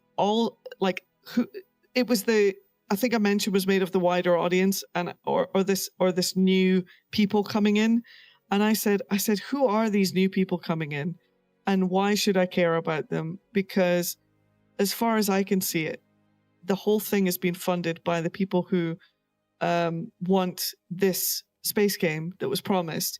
They should make the game that was promised, and there's no need for at the last second to try and sell this to another whole different group of people. It's like the target audience is here. We're sitting here right now. Yeah. We're talking. Well, we're playing it every day. We are the target audience. I was talking to someone yesterday. Make the game for us, please. It feels a little bit like what they did with Star Wars, where Star Wars was a boys brand, a kids boys brand, and then when Disney got a hold of it, it's like they tried to make it a girls brand. Why would you do that? Why would you deliberately obfuscate from the people you already have and try to go after another audience and potentially lose the audience you have and not gain the one that you're after? You've already got a built-in audience, cater to them. That's what you brought. That's the people that have brought in, cater to the people you brought in for, not this potential bigger audience. And that's my concern. It looks like they're almost going for the dollars. And I don't know if that's going to pay off. I could be wrong. We'll see what happens. But yeah, it feels a little bit like greed. Yeah. Here Alex says greed. Yeah, and I agree. That's my concern. We'll see what happens. We have to get Squadron out the door. We need base building. And then once that's all in place, then we can start to see where we go. But I have concerns. Leave it at that. Right. We've got about 10 to go. Firebin, were you surprised by how rough this con was? From my perspective, last year and the past few free flyers went pretty well. I didn't expect this. Well, I think it's a sign of the times. I think it's because there are so many people really ass up, head down, working on Squadron that they're sucking people off Star Citizen to put them on Squadron. I probably didn't use the best verbiage there, but you can have some nice visuals while you think about what I'm saying. Right. I did find that the game actually defaults to Vulkan, which does cause lots of computers to crash like every 10-15 minutes. Switch it back to DX, problem disappears. You don't crash. So yeah, but the patch was pretty rough as a patch. Anyway, 805 Peach says, with the power creep in the verse, do you think we will see the BMM get larger front guns? If it needs it. Yep. It'll fit where they expected it to fit. OT Bitwise says, we kind of talked about this. Odds for summer game. First announcement for Squadron 42's push to 27. Won't have to wait long. You're either going to get it. Yep. I'm pretty sure you're going to get between here, like now and so Games Fest and Gamescom. If it's not in there, then it's not coming this year. It's that simple. Yep. Ghost in the Machine Works. What do you think Squadron 42 will get released, or what year do we think? I still think this year. Yeah, I still think they're aiming for this year. Yeah, there's a reason why CitizenCon's not coming. And everything I've heard, until I heard anything different, that's what I'm going to believe. Yep. Next one over. Chioston says, this may have been covered, but other than cost, isn't the Ironclad Assault just the better Ironclad? Bigger entrance, repair, feature, crafting weapons, tractor, garbage, etc., etc. I think when the 1440 is still good. I think when the dust settles, many moons from now, it will be the Ironclad. Because I think the Assault is too close to the Liberator, and I think the Liberator's probably going to steal its thunder. Maybe, maybe not. But at the end of the day, when you can take almost the entire cargo amount of a Banner Merchantman and put on a ship that lands on a large pad instead of a capital pad, that's massive. That's huge. And the fact that you can put a fabricator in any ship because you can just put them there. Yeah, exactly. That fabricator's tiny too. It's like clipper sized. It's nothing. So, which tells you it's for fighters and vehicles. Yep.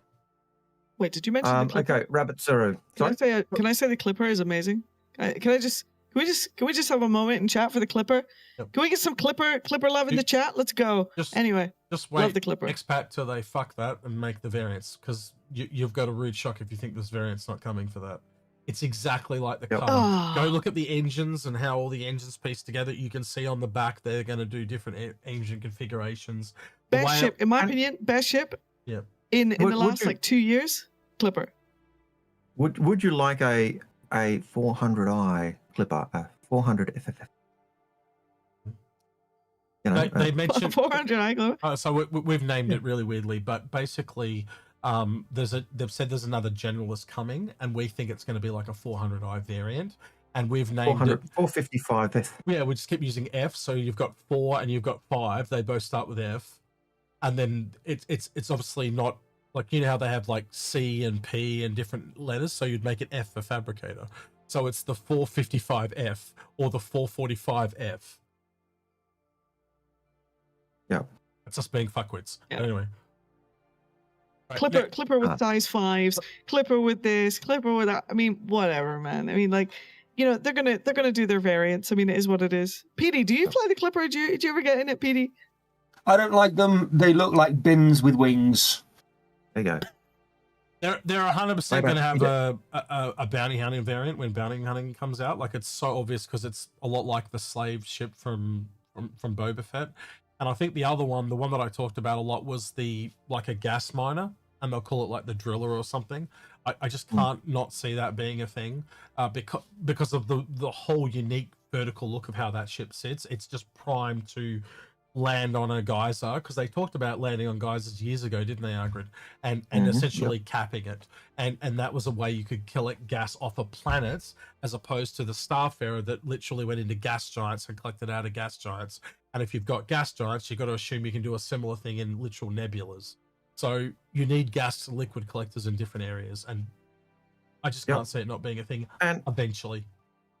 You know, geysers, gas, and water, or liquid. So I could see that, you know, that type of thing. Anyway, I was going to say something else that someone mentioned, but I've lost it, so it doesn't matter. All right. Rabbit. No, it wasn't you. It was just the chat, just in the conversation drifted away. Rabbit says it might be a small thing, but where are the backer awards for 1 billion and previous funding milestones? I want a shirt, because it roughly happened around Chris Roberts' birthday, that said, I went to Chris Roberts' birthday and all I got was this shitty shirt. That's what I want for the $1 billion stretch goal. I think it'd be funny. I'm glad if they don't do rewards for individuals who cross certain funding barriers, because it's not the individual who crosses the barrier. It's a group effort. Everyone who's funded crosses the barrier. Yep. I like the in-game rewards. I like the, hey, here's a challenge coin for this, or here, because we crossed this mark, here's this. That they don't need to do for the individual who crossed the mark. Well, let me say, Algared, wouldn't you execute, wouldn't you, Pete, when you get in your little, you know, camp or whatever you make, you know, with your base building, wouldn't you like a little plaque to stick up on the wall that just says, you know, you were there for 1 billion? Well, that's what they did. That's what they did for 102 million. I'm more likely give us a PTV skin or something like that. That's like a green gold diamonds for $1 billion or like something. a meme. Yeah, meme. I'm sure you've got your what is it, your war bonds plaque for your wall, for your hangar X. Man, I'll in your hangar, the one for achieving a certain amount. Don't show your discounts. Your chairs. Don't show my what? Don't show your Yeah, don't show your discount coupons. You're I don't have doxing any. yourself right I now. don't have any. Oh man, I've You doxed won't my. if you show them. Man, I say to everyone every time I dox myself, I've even doxed my address. I said, if you turn up, I'll take you to lunch, right? But no one's taking me Nice. up on it because it's I'll at the get arse end of the noodles.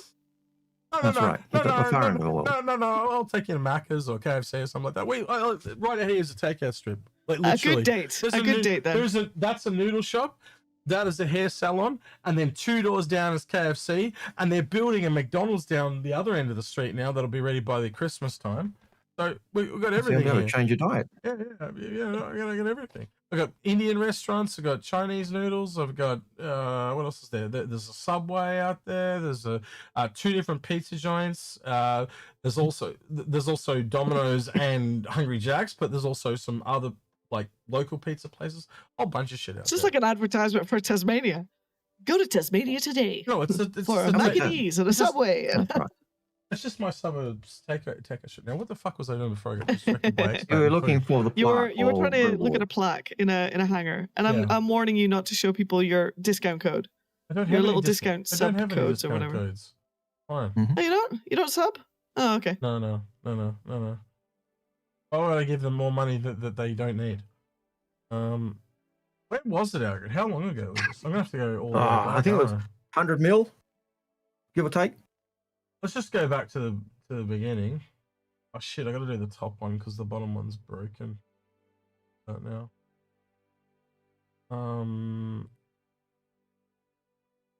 But there was a plaque for, I think for 100 million for, it's kind of war bond sales or something like that. We've had the, Oh, we had yeah. the, we've I had think I saw it in the Sandig's challenge hangar. coin. Sandig, you had that one.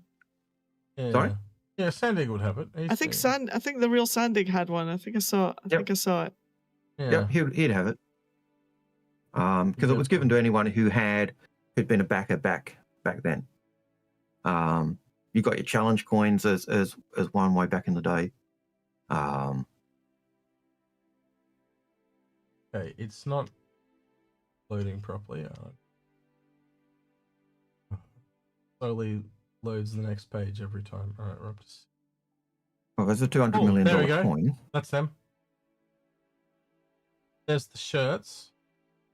Yep, that was the And one 100 has million, or no, that one's 2 million. That's 100 million, and they're near here somewhere though. They'd be here somewhere. yeah, the plaque was earlier than those, but was you it? do have a challenge coin for 200 million, a bit above that as well. Where? There. There you go. Nope. That one. Of a commemorative coin, and down below that you'll have the plaque we got for 100 million, I think. Okay. I'll just keep Oh, that going. was it. Which one? No, I saw it. 100 million. It was above those. Oh, there we go. Yeah, that thing. Yeah, that's it. War War bonds. bond. There you go.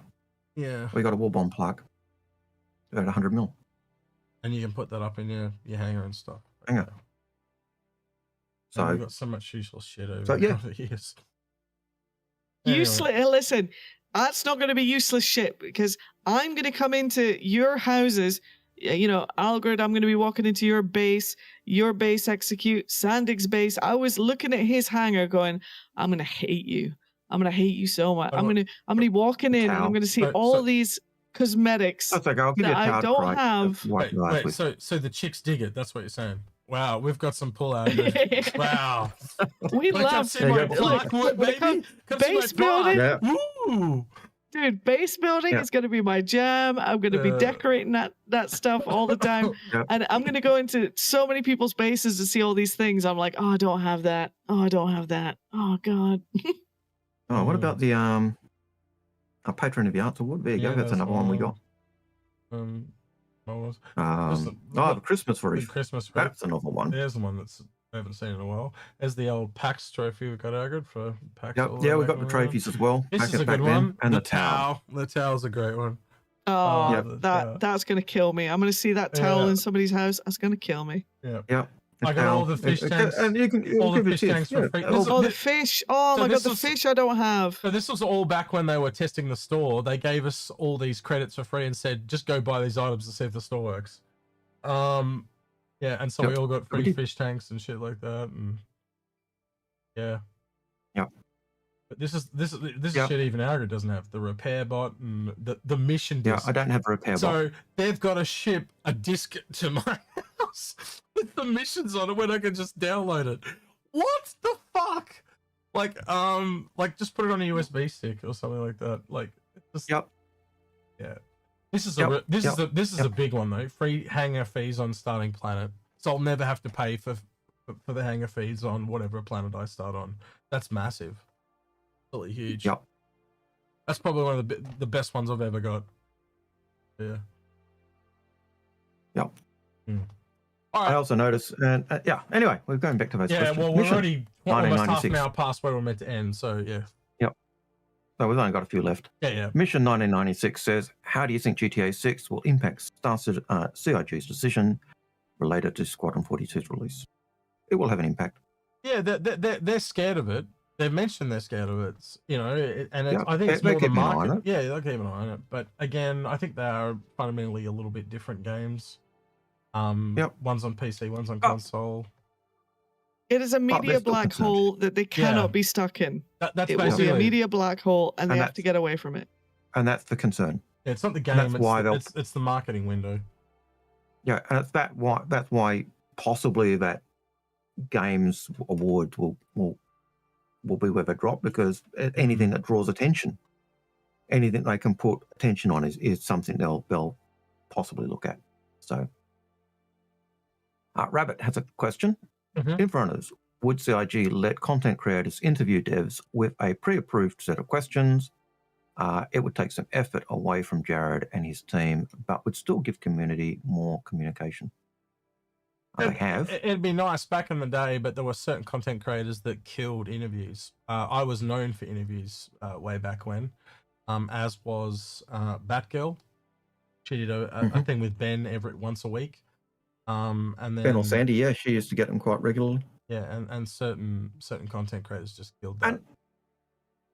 And part of the reason was that certain devs would do that is because they had an affinity with that.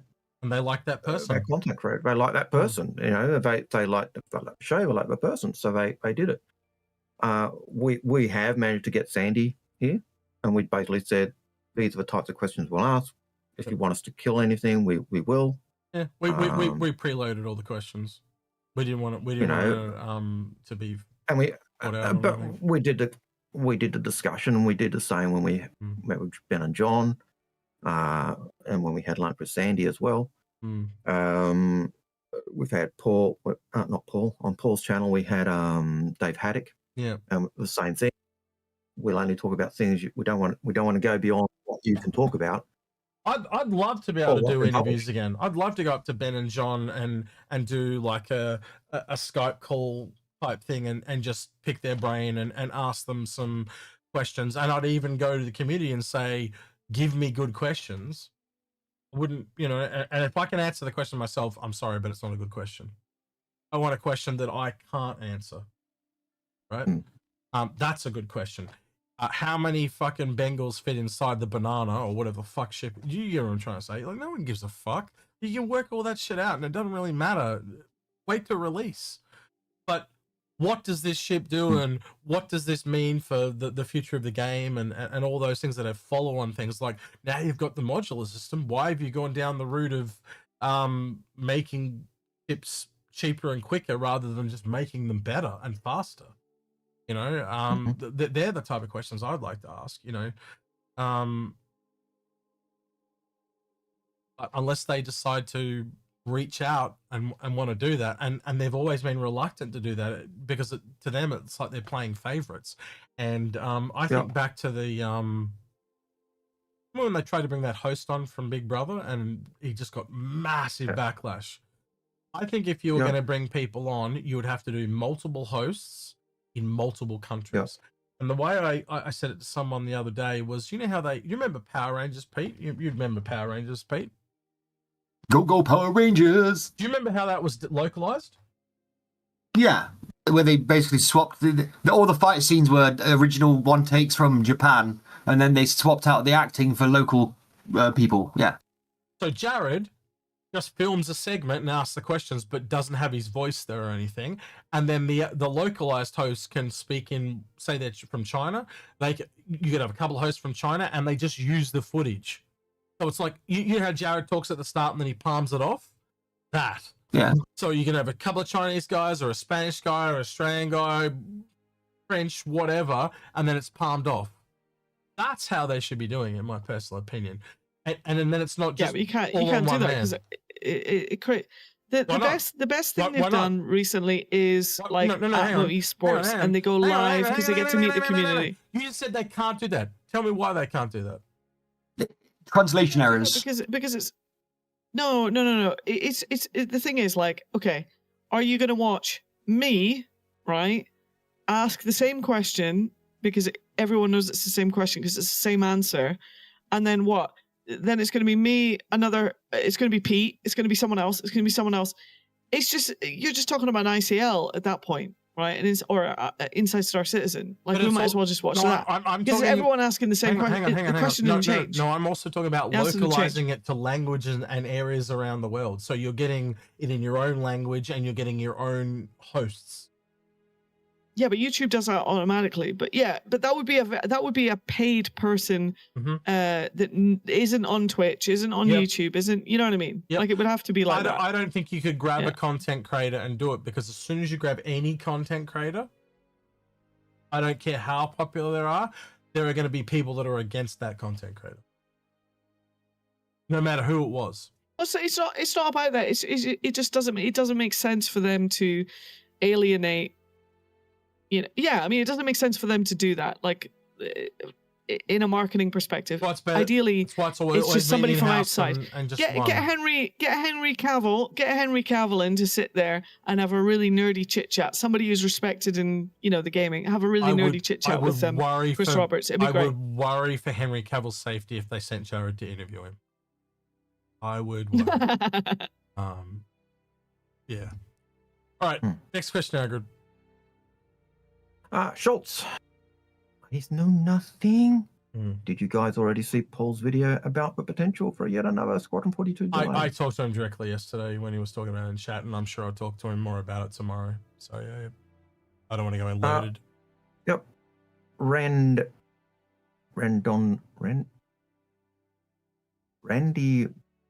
Monium, Rania, that person. Randy, I'll just call you Randy because I can't. I just want you to dig this hole. Go. Anyway, keep going. Yep. And it says, what are your thoughts about Chris Roberts saying Squadron 40 Star Citizen 1.0 is aiming for 2027, 2028 release? When did he say that? Where? I haven't seen anything to that effect. I haven't seen it, but it would fit in with what they said in 2024 with the planets. Oh, 1.0. Yeah, 1.0. He said that at CitizenCon. So I, for some reason, my brain heard Squadron 42. I'm an idiot. Yeah, sorry. Because, you know, the line of 5, the idea that content creators often talked about was Chris Roberts had said, yeah, we're not going to have 100 planets right at the start. We'll have 5. And so we went, okay, we've got Stanton. We've been told that Pyro is our second system, so that's 2. What are the other 3? And so you try and draw a line of planet between those 3. We've been told the 5. We've been told those planets. They told us in 2024 what the planets were. But Terra had always been one of the ones we thought, but we often drop it off because we thought it's so big. So Terra being there was interesting. Castra was one that had been tossed around as a possibility. The one that was surprising was Odin. I think it's Odin because that's where Squadron 42 takes place. And most of us assumed because Squadron 42 took place there, that was one of the 5. And so you could draw, it would link up with the line of 5. And they're on, they're probably on track for that. If we get another system this year, or well, they're not. I mean, they're not on track, are they? Because the thing is, they've got to come out with Genesis, and then they still haven't put the planets in Nick's system. The Pyro planets are practically fallen apart and abandoned, and then all that tech needs to be re-implemented into the Stanton system because that's all I don't know how many years old now, you know. So it's a lot. There's a lot of work to go back and There is a lot, you know what I but- mean. And they have to Yeah. account for things like ArtCorp, which don't really fit into any category. Yeah, but then you had, well, last time I did the big planetary update, they had a couple of stuff go through and redo the planets and moons in Stanton, and it took them how long? Whereas the initial system took them several years to redo the system with the new tools took them a couple of months. So Well, the hope is that the tech just sits and fits, right? With the new tools they developed, they said that it took them, I think it was 3 people, 3 months to redo Stanton from scratch, which was crazy. Whereas it had taken them several years to do Stanton from scratch originally. Yeah. And so if Genesis is an update on those tools, it makes it faster and quicker and easier. Yeah. Project Gnome 1961, you old fart, you says, do you think the ship's coming out broken this year because the quality assurance team, he says QC team, is mainly doing the final testing touches to Squadron 42? I think it just shows that they're all busy on Squadron. And I think that's on all levels. It feels like a lot of things were shortcut. And you can even see that over the years where, remember we used to have rotating halls? Now they're just the one. You know, they've shortcut a lot of things because they've just realized they can get away with things, and they're doing it with the ships now. That's what kind of is annoying me. Instead of making them better, they're just making them cheaper and shittier. No. I think they read the room. In my opinion, I think they read the room. There were so many content creators and so many people, and I've seen it over and over again, that used to be like, oh god, I'm gonna have to go to Crusader today again because it's the thing's turning over, it's going to be the new thing. I think they've understood that people just want to get in the ships and try them. Do you know we haven't gone into those events in years. We've just stayed on the website for years. We just don't. Yeah. It's too buggy, it's too messy, it's too unreliable. So why mess around with it too much? Just make it cool, put it in a room. I thought it was okay. This was actually the first time where I felt that the event itself was not intruding on kind of me getting out and trying to enjoy some of the content stuff that they were releasing. You know what I mean? Personally, I think they need to change how it's done, and I'd just be doing it as in a ship. You know how you go to an Apple store and you do an Apple iPhone release or a Samsung phone and you do the Samsung release. It should be at Astro Armada, should be at New Deal. And you should have just different ships appear at different locations because then it would relieve the burden. I would have built mini halls into those locations and just have the ships there and only the new ships, not just random. I think part of it might be a tech limitation. If you remember before when they included everything, there was too many assets, too many people, and the performance was garbage. Yeah. Now, when they can do these streaming and culling zones properly for the different things, like you say, they can probably have a room for everything. But right now, it's better for them to just have a select bits and bobs of what they want to show off, throw it where they can, and then just have rentals for everything else, like the terminals. So I got first time just saying the ship dealers would be broken as a result. No, not at the ship dealers, per se, but next to them or near them, right? Because again, splitting them up across 3 or 4 locations in Stanton, as an example, would lower the problems. Because like Pete just said, it's one big massive fucking hall and it causes a bunch of issues. Or if you can split that hall up and you're also in across distance, you're minimizing all the issues. That's what I'm trying to get at. So you go to, you want something luxury, maybe you go to Lawville and go to New Deal. You want an industrial ship, maybe you go to ArcCorp. Whatever, they pick where they do them. Anyway. Yeah, but so what you're talking about is it's like a festival thing. A Stanton festival is like instead of one place. It's still work for a dev to do, right? So I mean, they might as well just have a location. But it's not. The good thing about this thing they've got now. Hang on, it's not more work. It's the same, because instead of doing one big hall, you're just doing a bunch of smaller ones. See what I'm getting at? I mean, okay, so it's the same. Yeah, it's the same work. Yeah. Okay. So it'll run better. That's my whole point about getting it to run better. So you're not walking into the hall and then you... Algared, do you remember one of the times we were running upstairs and I fell on my face and died? and I got so mad. Do you remember that? Oh, yeah, I remember. it was all I because remember. of the fucking stairs at the fucking. I was like, fuck, and then I had to take another 20 minutes to get back, and we had to fucking re-record the whole fucking. And I'm like, never again. We're doing websites. Yep. Fuck this shit. I avoid going to the events because they're usually laggy as crap. I managed to play during the week. The event was still on. People were complaining in chat about the lag. I was at Hurston 2, Hurston L2, Fateful Dream, doing salvage. Not a problem. Not a problem. I think I crashed the desktop once, and had to reboot. But yeah, I didn't really have any issues with lag or stuff. So what you're saying is that the event spaces, Algared, demonstrate one of the technological limitations that we currently have with the server technology, and maybe that would be the solution instead of splitting everyone. This has been Expat Live on live by local 9x5. I'll be here every week. You're like the weather girl all of a sudden. Yeah, that's right. Dare I say core technology, better core technology, might be the solution instead of I am your AI assistant expert. We have a high player turn up here, which causes lag. Yeah, exactly. If we've got nice strong lag over Area 18 now. strong lag over Area 18. The chance of meatballs. Low. Yeah. High frame rates are being experienced in. Chance of dying on staircases has increased by 33%. Yep. Yeah, that's right. All right. Annie Quinn Wan says Caterpillar modularity soon. I think from the things that John said, it would literally just be Caterpillar rework. That's what he essentially said recently.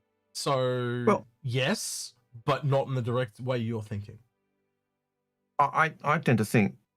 He said Caterpillar rework. He said multiple times the modules are still coming. I don't think we're getting the assault module anymore. I think that has been palmed off to the Ironclad. I don't think we'll get a medical. The assault module was different though. It was it was the launcher one though, the one that launched people. That's a bit different. I still think you might get that. I know you never liked it though, right? I know you never. I'm going on the law story of the Caterpillar assault, rocking up and taking up the ships and all that. And I think that idea has been palmed off onto the. They want to do a broadside module, but I just. Yep. I think it's a waste of time, but we'll see. But then you look at so you've got the Ironclad taking that aspect. You've got the Galaxy, which is basically an RSI version of a Caterpillar. How do you know that? Because the Caterpillar cargo or the Galaxy cargo module gives you exactly the same amount of cargo as a Caterpillar. And so you look at what the Galaxy's got. Those modules won't be in the Caterpillar, and then they had whatever's left. Was it 11 or 15 different ideas for modules on that thing? They talked about 11 or 15 years ago. Yeah. And some of those are going to hit the cutting room floor. The others, well, all of a sudden they don't work on Drake. Okay, let's put them over here on RSI. Yeah. But one they did talk about early on was a chop shop, or chopping up, a salvage shop. I could see that. That would be 100%. Full on. But 100%. And there'd be other Caterpillar repair module needs to be a thing. 100%. Caterpillar repair modules, where you can fly in your little ships. Caterpillar can repair them, and but also salvage and cut them up, and that'd be a part of the chop shop. Yeah. Yep. Yeah. So they talked about it in armory. They talked about additional troop transporters. Then they had some really unique ones like launchers and stuff. This is back when they were talking about Titan suits and exo suits, so I wouldn't rule anything out about that either. But I think it's a ship of its time. Like the fact that it takes 24 SCU cargo containers, I think it needs to be widened to be 32. I think the ramps are in weird. The gangplank things are just fucking weird. They need to be. I think the whole bottom of the Caterpillar, where the cargo sits, I think that whole thing should just drop to the floor. Even if the module dropped to the floor, I would just make it so the turret that's on the top at the front is on the bottom, and the turret that's on the bottom is on the top. you switch those two around and it fixes half the problems the ship has, because then you no longer need that gangplank anymore. It just disappears. You don't need it. It's cool though. It is cool. But it's a Cool factor. We'll see.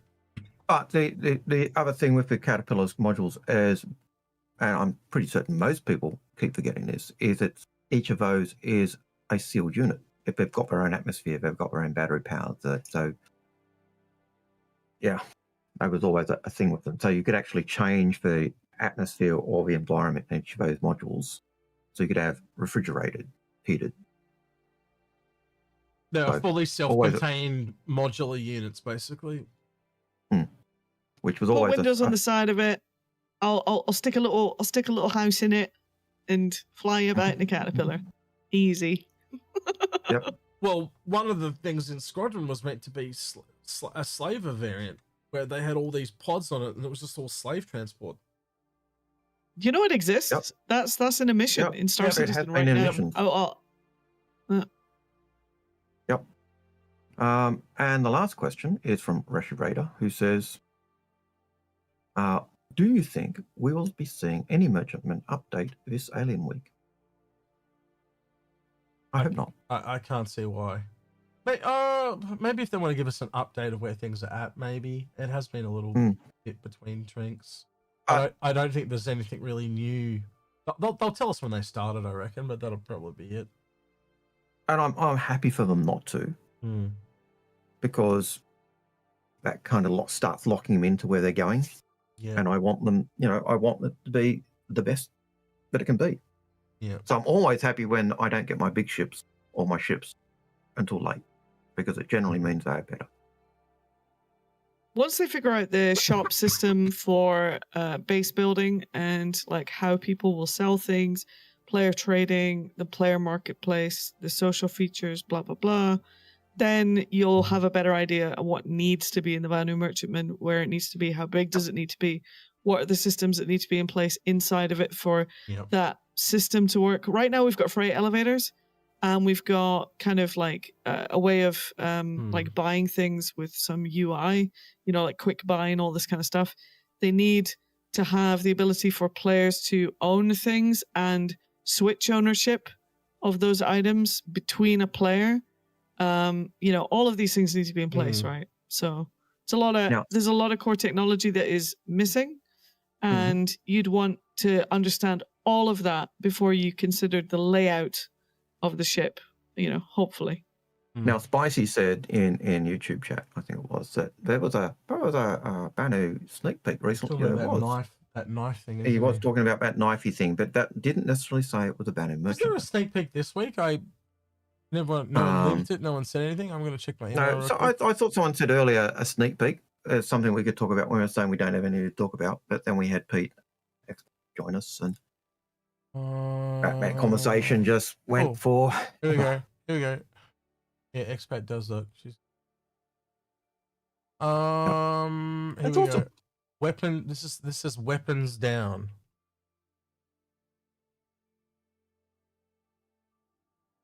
Looks like weapon racks. Yeah, it looks like some sort of John Wick weapon storage rack. Yeah, or storing weapons in cargo crates, maybe. Weapons down. So it was in peacetime. Weapons down. Where to put your weapons away when you're not using them? Well, I mean that's like 4 pistols and 2 large guns, and then the assault rifles on the flat bit. Yeah. Yep. So some kind of weapon storage display units. Yeah. Storage display units for your hangar. All right. I had a look on Twitch to see who could raid on there. We're gonna raid Daft Digit, who's one of our mods. He was here today, but he's gone off to do his own stream now. But we're gonna he's playing there, so we're gonna raid in. Show Daft. Daft does the shirts and stuff, and he's a good mod. So we'll raid him. I couldn't see anyone else to raid, so what we're gonna do. Anything you want to say before we say goodbye to everyone on Twitch, Algared? No. Awesome having you. Yeah. Fantastic having you. Those 100 and odd people who came with Expat. Hope you stayed. Yep. Since Expat stayed. So awesome having you. Yeah. All right. Twitch, Thank say you. goodbye to always, you. Always good to be here. No, I haven't said Oh, goodbye to well, you you're yet. welcome all the time. YouTube's still here. You're not going yet. We've got to do YouTube. Yeah, bro. you're That's why I still haven't here. said goodbye. Your YouTube's Right. going to go. We're going to listen into Daft. All right. Say goodbye to No. YouTube. YouTube, say goodbye Twitch. Have a good week. We'll see you next time. Bye, Twitch. Bye, Twitch. All right. Let's have a listen into Daft. That's what we do to you, Expat, when we raid you, by the way. Yep. Oh, you sit here. Yeah. I listen to your waffle. Yeah. Yeah. Somebody's hold on. I can hear ya. I gotta You can hear us? Yeah, that's because we're talking about you. Yeah. Of course you can Hey, hear. Daft, how you doing, you dumb? Probably because we've watched them in the background. Yeah, that's what he does. He's still modding while he's on his own stream at the same time. I can actually hear you rating into me. Yeah, I know. He's a I know. professional. You dumb shit. Professional mod. Yeah, good job. Had a great time Yep. talking about, the non-variant variant of the Tiburon, which is definitely a variant. Okay. Don't make me depressed stuff. All right, have a good one. I'm going it's down not for you a- depressed. It's guys, I just want to make that 100% clear, right? Remember, it's not a variant unless it has the original name in that cracked me up, dude. Yeah, they basically could just change the name to be anything now. So Yeah, basically, it's a variant. Yeah, it's a variant. I'm sorry. And once you see the kits for the Shiv, I can't unsee that now because that's what they Okay. are. Yeah. It's basically whatever the fuck they want it to be in the moment to sell the Yeah. most units. Yeah, that's Yeah. it. Yeah. Hey, marketing, how do you want to sell this bitch? All right, let's not call it a variant because the community hates that. Yeah. Yeah. It's what can we mark to the hammerhead? No, you can't mark to it. No. You can Well, turn why it into don't you a just call it shopping some other list, man. thing? Yeah. People hate that. No, let's do something. Guys, this is definitely you gotta understand this is definitely not the hammerhead, okay? I know it's like 85% the hammerhead, and we've tacked on this laser thing and changed the front and put by the way, I've got to say, the weapons rack and the armor bit is like, why is that even in that position? I mean, like, oh my Because it god, was a like door. They it could have just just had a wall, couldn't they? Oh. But no. Yeah. oh god, it just like guys, like please, like think. I miss that like little exit port in the hammerhead so much. When I was in the Tiburon, I was like, oh god, we have to go to the elevators. This is silly. Yeah, that Like, why couldn't they have just port kept was that? great, wasn't it? Yeah, it's cool. Mm. Anyway, Yeah. I don't know. Hopefully they take feedback on board, and when they come back around to these ships again, they fix all these problems. That's all the best I think we can ever hope for. but at they, this they, point. they, I'll tell you what my big comment about the Tiburon and anything like it is, if you're going to do remote turrets, you need to figure out your audio and your visuals and stuff to make those remote turrets as satisfying as sitting in a turret, because He hasn't- remote turrets just don't have the daka. he hasn't you heard know? about the gummy shark. Has she? No, Oh, no. we're going to tell you after stream. We have to find you Yeah. after stream. Okay. All right. Expat, where can people find you on the interwebs? Twitch.tv/expatbrat for Star Cinema every other day. Yeah, if you You know? like making up and make believe and going to fantasy places, that's the. Yeah, if you like if and making you like houses. Star Citizen looking like it's working, then come to my stream. You, by the way, I took Sandig into my world. You have to come into my world and see my house. Keep telling you, but you haven't seen a house. I'm telling you, nobody's even come close to my house in. It's a castle. It's literally a castle. What, Windrose? In Windrose, it's amazing. Yeah, like if anyone else has come close, like everyone that's been there is like, this makes my house look like dog shit. So I spent 4 days on it straight. So yeah, just not doing anything. Just build the house. But there are things like there's still more things I want to do to it. But I'll show you and let's see what you think. Anyway, Pete, where can people find you on the interwebs? I wouldn't bother looking for me. Go watch Expat and you guys. Pete is No, pissed off no, Pete no, no. on Twitch, No, isn't he? twitch.tv/pisspoorpete. I tell you what, I hang out there. Everyone hangs out Yeah. there. Chat's banging. Music is always banging. And Pete's always rambling on about something that everyone in chat is either disagreeing with him, screaming at him, or he's got something to say about it. And So we'll it's a come in good, and it's a good stream fun it in too, laugh. won't And we, it's, Expert? Do and- you ever go in there and and stream it? Pete, and one day you're going to be in the chat when Pete figures out how to fly a ship. One day. Whoa! Be there Don't for make that. promises we can't keep. Come on now. You need to have a segment that's just called "Take the Piss" or "Take the Pete" or something like that. I reckon that'd be really good. But I'll come in there and Pete will argue with me black and blue, and he's saying it's totally fine to do so. I got no problem with that. But that's how you learn, isn't it? Yeah. Either You need someone right to or tell you you're that's wrong. And, nonsense. yeah. Well, if Pete tells me I'm wrong, and we'll go back and forth, and eventually one of us will be wrong or right, or we'll both be wrong and proven over the course of time. Yeah. The worst part is when chat's right. Oh, that sucks. He hates on. I do not understand your chat. You hate on them so much, but they all love you. It baffles me. And I come around there and they're like, "Oh, fucking execute." But whatever. Anyway, They'll defend Pete. well, you should go around there and hang out. It's only at like 3 a.m. in the morning, so you'll be totally fine. Yeah, I'll be dead. Yeah. Yeah, but no, he sometimes does it in the afternoon, our time too, like 4 or 5 p.m. somewhere in there. So yeah, it's a great time. You have a laugh. It'll be good. If you're up and you get a chance, you're more than welcome. But I wouldn't go out of your way. No, if I usually see people I know on Twitch or when I'm browsing, I usually sit there and look for a while.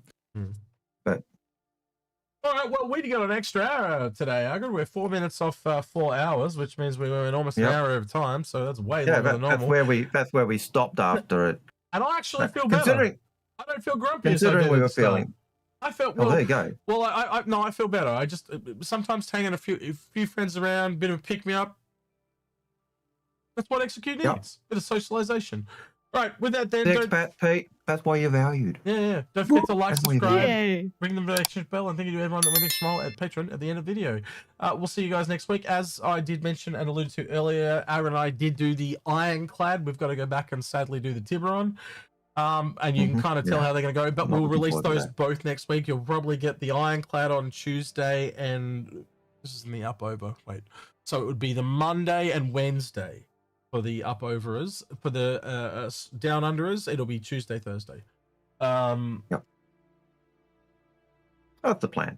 All right, voices in the void have been Expat Brat and Pissed Off Pete.